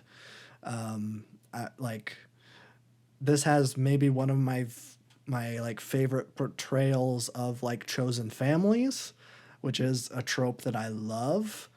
That like I'm trying to think of like another good example. Literally, the only thing I can think of is Stardew Valley, which I don't even know if that's a good example of what I'm talking about. But like, I think just like Goldilocks could have been just like a secondary antagonist, just another person trying to get the star for their wish. But like, they end up being so much more than that because like we get to see the relationship between Goldilocks and the Three Bears kind of evolve where Goldilocks starts out and she's like, I want my own family. Like, I feel like, yes, I have this like adopted family and they found me when I was a kid, but they aren't really my family. I need to know who they are. And then ultimately deciding that, well, my chosen family is my real family, which is a trope we've seen before. But man, the end of his movie when Goldilocks saves the little brother bear from getting sucked into the star fire or whatever it is, it's like it's so gut wrenching. There's so many scenes in this movie where it's like it's like, oh, I'm gonna die, and then someone comes back and saves them, which is a nice little motif, I guess. I can't. Yeah, I love that too. It's kind of corny, but I mean, I don't know how I've gone this long and not talked about the goddamn wolf. The, one of the best character designs for a villain I have ever seen. He is so cool. Probably one of the coolest antagonists I have ever Yeah. seen. Like a representation of death, where it's just a white wolf with a cloak and two. Sickles. I'll say Kung Fu Panda level villain design, maybe True. even better. Yeah, I know people have been talking about Kung Fu Panda because the the new fourth one. trailer came out, and I'm like, the Yeah. villains in those movies slap. I've only seen the first one. I think I need to go Pretty back good, and see actually. them. Yeah. Uh, but yeah, speaking of DreamWorks, I guess. hmm Um, yeah, yeah. I don't know. What did you like about Puss in Boots: The Last Wish? I think at first viewed it as like a okay, we're gonna take the Spider Verse art style and rip it off, but Yeah. I think it's so much more fleshed out in its own little lane. Of Mm-hmm. course, it has a lot of hints to it, but I think it definitely carves out its own. I love all the different like almost anime manga esque elements they pull into it. Mm-hmm. Makes it really dynamic. I think one of the best opening Oh sequences in a yeah. movie. Biggest flex you can ever do in an animated movie is something like that. Yeah. Um, nonstop action. It's a fantastic action sequence. You have everything in it. I feel like this is going to be one of the best like family movies out there, and I think that's what's kind of missing from a lot of animated movies now. Mm-hmm. Is something that's enjoyable for the whole family when you put it on. Like Yeah. Shrek Two has that, and it's I think that's Absolutely. what makes it so perfect. But now when you have like Despicable Me 2, 3, 4, whatever. The It doesn't Rise really of have that. Gru. It's annoying. It's but this has like the heart of it. It has a really great message. And on surface, like the movie does everything so well. It seems really simple and laid out in like a very like traditional method. Yeah. Um, but the character development is so much greater than what you usually would get. Obviously you have the whole like panic attack thing and people were like, oh my god, that's a cool aspect to it. I don't think it's the whole picture, but Yeah. it's a cool aspect to it. You show these really human moments throughout this like basically just hero's journey of a movie, but there's so much like great character depth within it. Mm-hmm. I mean, I think it's always like when I first saw the dog, I'm like, oh, this is gonna be like one of these characters that Yep. doesn't stick. But like the dog turned out really well. Mm-hmm. These new characters were like had a lot of life to them, and they weren't just like obvious, like okay, we need a sidekick and a new little like trailer bait type character. Yeah. But he really, really, really worked. But yeah, I don't know. It was just a really, really enjoyable like experience in theaters. I'm like the colors and the compositions of these, and the way that the action is shot is so engaging and fun and fresh. Um, I feel like something like this should stick. I feel like there's gonna be a lot of bad copycats of this because this was done to a level that's like near perfect. I think. Yeah. But I mean, the wolf character design is fantastic. I love the sound cues and Oh everything with yeah. The it. whistle. Yeah, it's like you build up so much anticipation throughout the movie because like you see him in the background in little scenes, and it's Yeah. like they don't even recognize, like they don't point out that he's there. He's just there. He's Um, even like in the beginning intro scenes. yeah, I he's was just sitting there. they never even like do a flashback where they show hmm that he was there. It's just like that's something that you just catch in rewatches, and that's Yep. so cool. I love when they do that. Yeah, it's phenomenal. And there's not too much to talk about with it. I mean, again, it's like the IP kind of take over and nothing's going to be like an original idea or like a lot of stuff isn't. I feel like the director, the art's always going to shine through. These people are incredibly talented. Mm-hmm. Despite all of these like studios and everything that are increasingly just like, you know, sticking to data and algorithms, and I was like, how's the fastest way we can get our money back? Yeah. Uh, these directors are still going to wiggle out and they're going to find ways to make it their own and put their own messages in it. And that's when you get stuff like this. Sure. I think it helps with it being Puss in Boots too. I was never the biggest fan of Puss in Boots. He was like not my least favorite part of the Shrek movies, but like he was not my favorite side character. Yeah. But I feel like they like really, really revitalized this character to like Yeah. an extreme extent in this movie. I don't know. Everything about it is just like the making of a classic animated film. Yeah. Yeah. For real. I will give the panic attack scene its flowers Oh yeah, because absolutely. I think it just became one of those things where that's only like that, that's that was all all the people people were talked talking about. about. Yeah. Yeah, and there are copycats of that now. Where like hmm I think it was shocking to me when I saw it because like I hadn't seen anything like that in certainly probably not in any animated movie I've ever seen. Especially, I wasn't expecting it in a DreamWorks movie, No, yeah. a It's like a modern full-on DreamWorks movie family at movie. that. Yeah. Yeah, and I was, and I think I came away with that just being like, okay, that is so cool, and I would have loved that as a Exactly. kid Yep. because I'm someone that gets panic attacks all the time, and so like I saw that and I'm like, I this is what I would have wanted. Mhm. Like as a kid, I would have loved seeing that because it's like that's the kind of representation that like was missing in like early 2000s movies. And growing up, that's what I was seeing.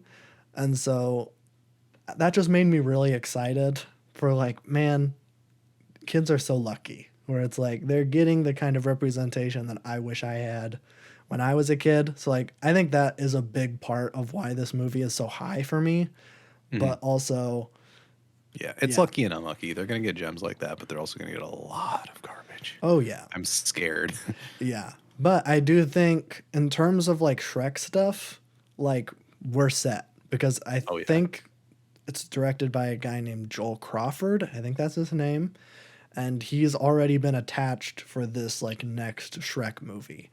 Like, man, if you if you pull off what you just did for Yeah. Shrek, we're in for like we could be getting Shrek 2 too, Mhm. which is so exciting.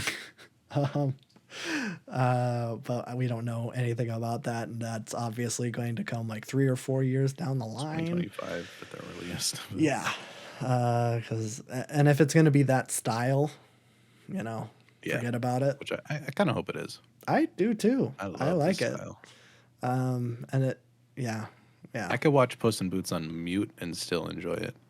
absolutely, absolutely, and I don't know. This is kind of another thing I was thinking about the whole IP thing, where I don't think anyone was clamoring for a Puss in Boots movie. No, I think that's one where it's like it's more of a what can we dig up? Yeah, yeah.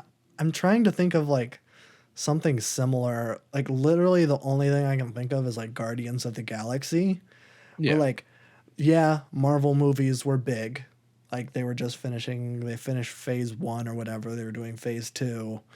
And I guess they were like, what can we dig up? And nobody cared about Guardians of the Galaxy. And then James Gunn made really I think good that's what James movies. Gunn does though. It's like Suicide Squad 2 was like Yeah. I, you have a shark and a who, balloon guy.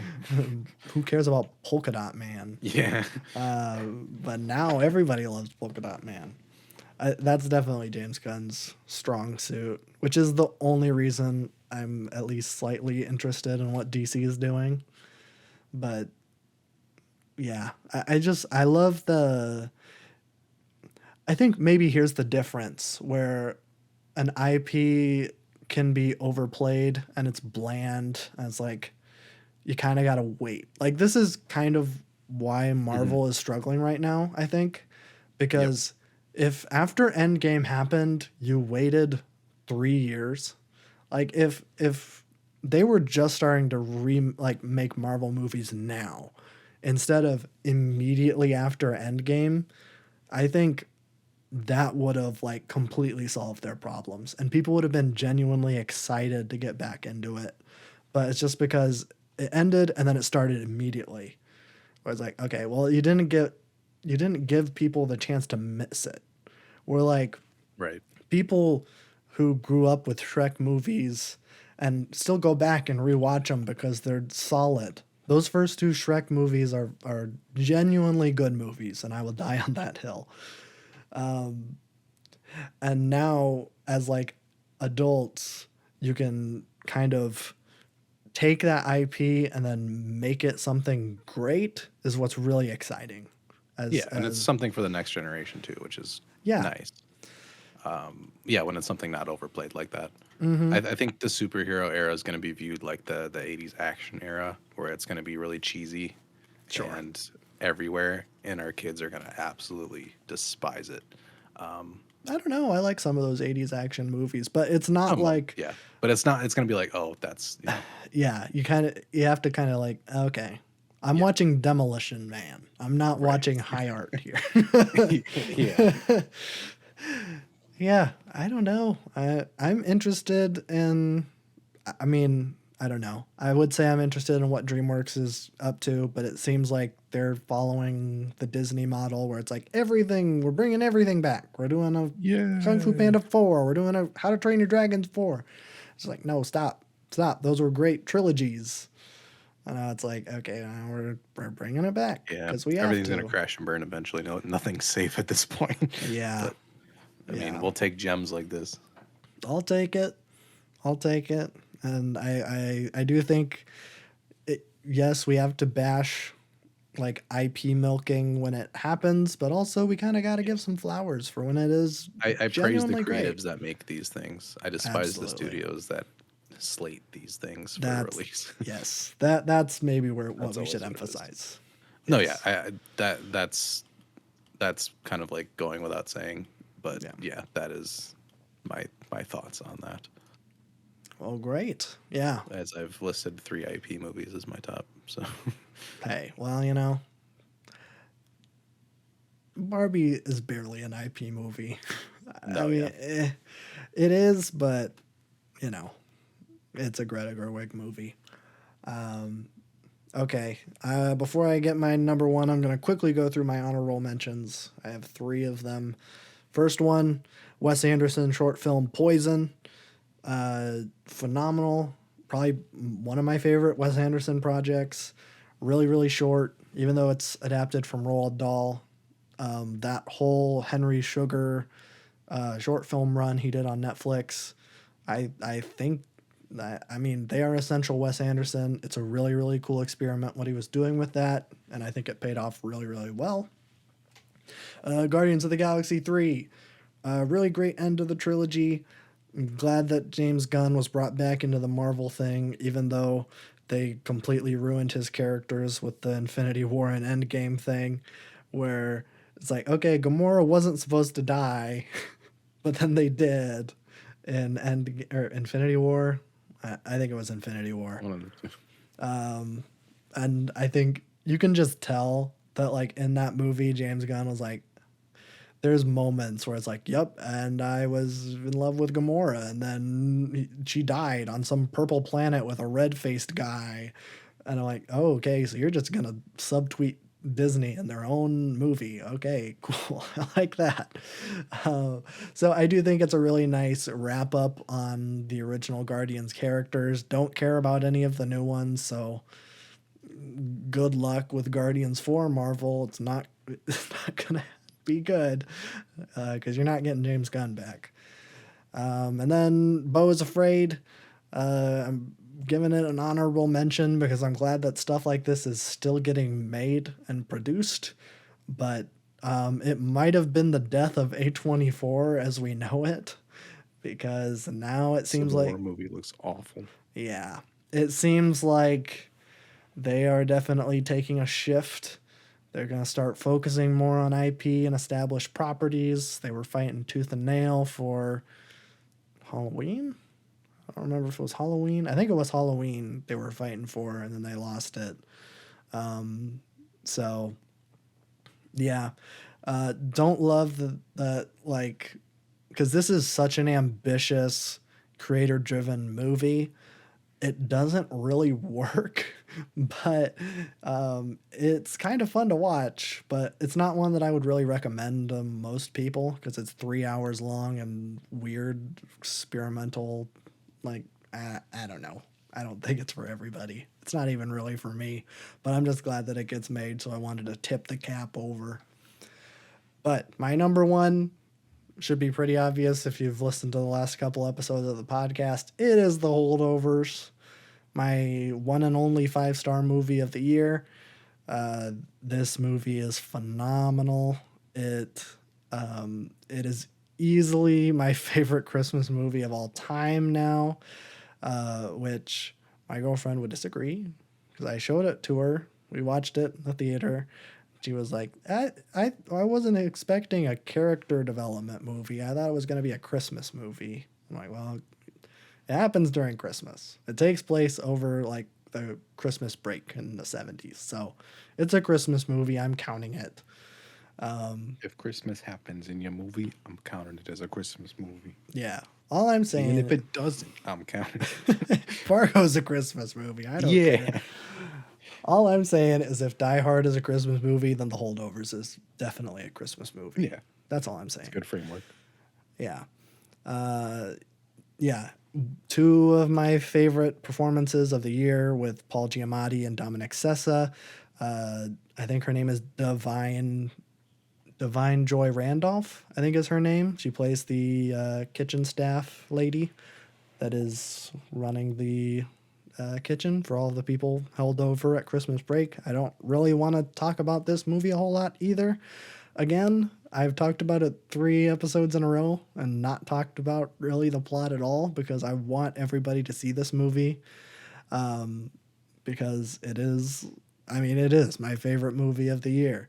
I saw a review on Letterboxd that was like, there is a handshake at the end of this movie that has more emotional weight to it than any hug I have seen in a movie in the last 10 years. And that is so true. Like, by the end of this movie, the two main characters have been through so much.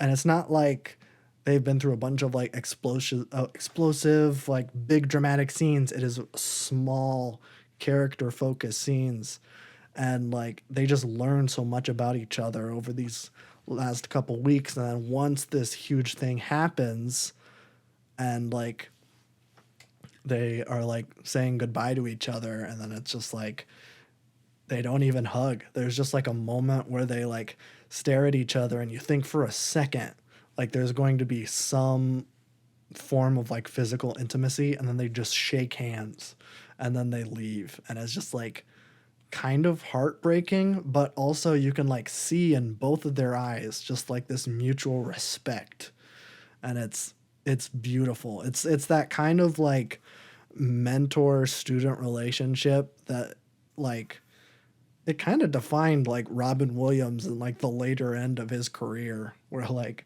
Dead Poet Society and like Goodwill Hunting, he was just like he's like cool mentor guy that learns to break through to these like kind of rough students. Like I think if Robin Williams was still alive, this would have been like the perfect role for him. But that being said, Paul Giamatti completely knocks it out of the park.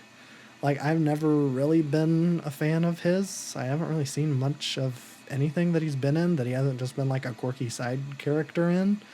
But he like completely transforms himself in this movie. And I think I've seen some people complain about his performance, saying that, you know, it's a little one note or it's predictable, where it's like, oh yeah, you've seen this type of movie before. I mean, like when I first brought it up, I was talking about Up, where it's like, curmudgeonly old man learns to let people in over the course of the movie because he's dealing with a younger person. And like that's kind of the thing. But like the way that Paul Giamatti does it, and this was more apparent in the second viewing, where it was just like, I hate this guy. Like he is the most insufferable, pretentious, like arrogant asshole that thinks he is so much smarter than everyone else, and is like not only like willing, but like is almost compelled to just like flex on everybody because he thinks he's so smart because he knows about the ancient Greeks. And he's like the worst. Cause and it's maybe it hits especially hard as like someone who has a history degree. I've met so many people like Paul Giamatti, like especially like professors who think they are like so important because they know like who Darius the First is. Like who cares? Like none of that matters. And like it's so funny just to see him like interact with people where like other people are like living in the real world, and especially in like 1970, like people have like a lot on their minds. Like there's a lot of shit going on in the country in 1970, and he's just there being like, "Did you know that the Greeks were off doing this?" I'm like, "Shut up!" Like people are dying in Vietnam. Like nobody cares about what was going on across the world 3,000 years ago. So he kind of sucks, but also you kind of learn to love him, and I think it's just great. It's one of those movies that it's gonna be one of my cozy comfort movies, which is maybe surprising because there is a lot of like personal struggles between the student and the teacher, but I love it. I love it. I love it. I love it. If you have not seen it, it's in theaters. Please see it. I don't know if it's like getting like more people are talking about it because the first time I saw it, it was in like the little rinky dink side indie movie theater. And then for some reason, last weekend when I saw it, it was in the giant Marvel theater. Don't ask me why. I don't know. Godzilla is also out. I don't I don't know why this little small indie movie is in the Marvel theater, but Closer to Christmas. I suppose so. People wanted to see a Christmas movie, and but I don't care what it is. I don't care what it is. Uh, let's let's have a Christmas movie where they talk about the horrors of racism and how black people were systemically drafted into Vietnam. Let's do that. Let's have a fun Christmas time. Bring the whole family. Yippee. A movie about loss and and rich people having it better than poor people. There's a lot of that, a lot of class stuff in this movie, which is kind of surprising. But yeah, please check it out if you have not. You won't regret it. It's my favorite movie of the year. So that's my list. Those are all my lists. It's a long podcast. Yippee. So sorry about that. Sorry for my future self having to get up early tomorrow, but it is what it is. So yeah, I don't know if I'll do a boy time mini with my favorite movies that I watched this year. I did kind of want to talk about the 2 movies I gave 5 stars that didn't come out this year, but not now. But is there anything else that you wanted to talk about before we wrapped up? No, I think the best part of this year was Henry Kissinger dying. Well, maybe next week we'll have our top 5 people that died. Ooh, that'd be a good list. It's the Queen and Henry Kissinger. Well, the Queen was last year. Was it? Yeah, Oh, last September. I think he was really? on the 6th of September. No, the 9th of September, I think. Oh. I would never forget that day. I thought the Queen was this year. Nah, Feinstein croaked this year. Feinstein did. Yeah, I remember that. That was cool. Don't remember. Who else died this year? I feel like a lot of people that needed to die died this year. Did Bill Cosby croak? No, I think he's still kicking. Oh. I don't know. I don't know either. Just that was a nice cap of the year. Yeah. Well, like I said, next week probably won't have a podcast episode. It's a holiday. It's a holiday. I'm not sure. Yeah, there will be a video next week on the main channel, but no podcast. And then I think the next week after that, I'm not sure. I'm not sure what's going to happen. I don't know. We'll figure it out. We'll figure it out. But that's our year in review. I love this episode. I think we had a lot of good stuff to say. Hopefully you enjoyed it. If you disagree or agree with our picks, If you agree with all of our picks, you're lying to yourself because my lists were garbage. Yeah. Besides TV. I like my TV list. If you agree with me that I think you should leave as is higher than Succession, please validate me in the Don't think comments. that. Don't think that, but if you do, I would appreciate someone who would do that. I would like to meet a like-minded person. I understand the premise. I'm not mad. Well, I don't care if you're mad. It's my list. That's true. I don't care that you have money playing on your list. It's kind of funny. It's Money Plane will disappear from my list once I actually watch 5 movies I want to talk about that came out during any given year. Money Plane is to your year-end list that Ang Lee is to Boy Time Podcast thumbnails. Yeah, or the Super Mario Brothers 2 is the donkey lists. Oh, that's true. That is true. I think It's with a that, placeholder. it's a good placeholder. Money One Plane that is should always funny. be brought up. It is. Yeah.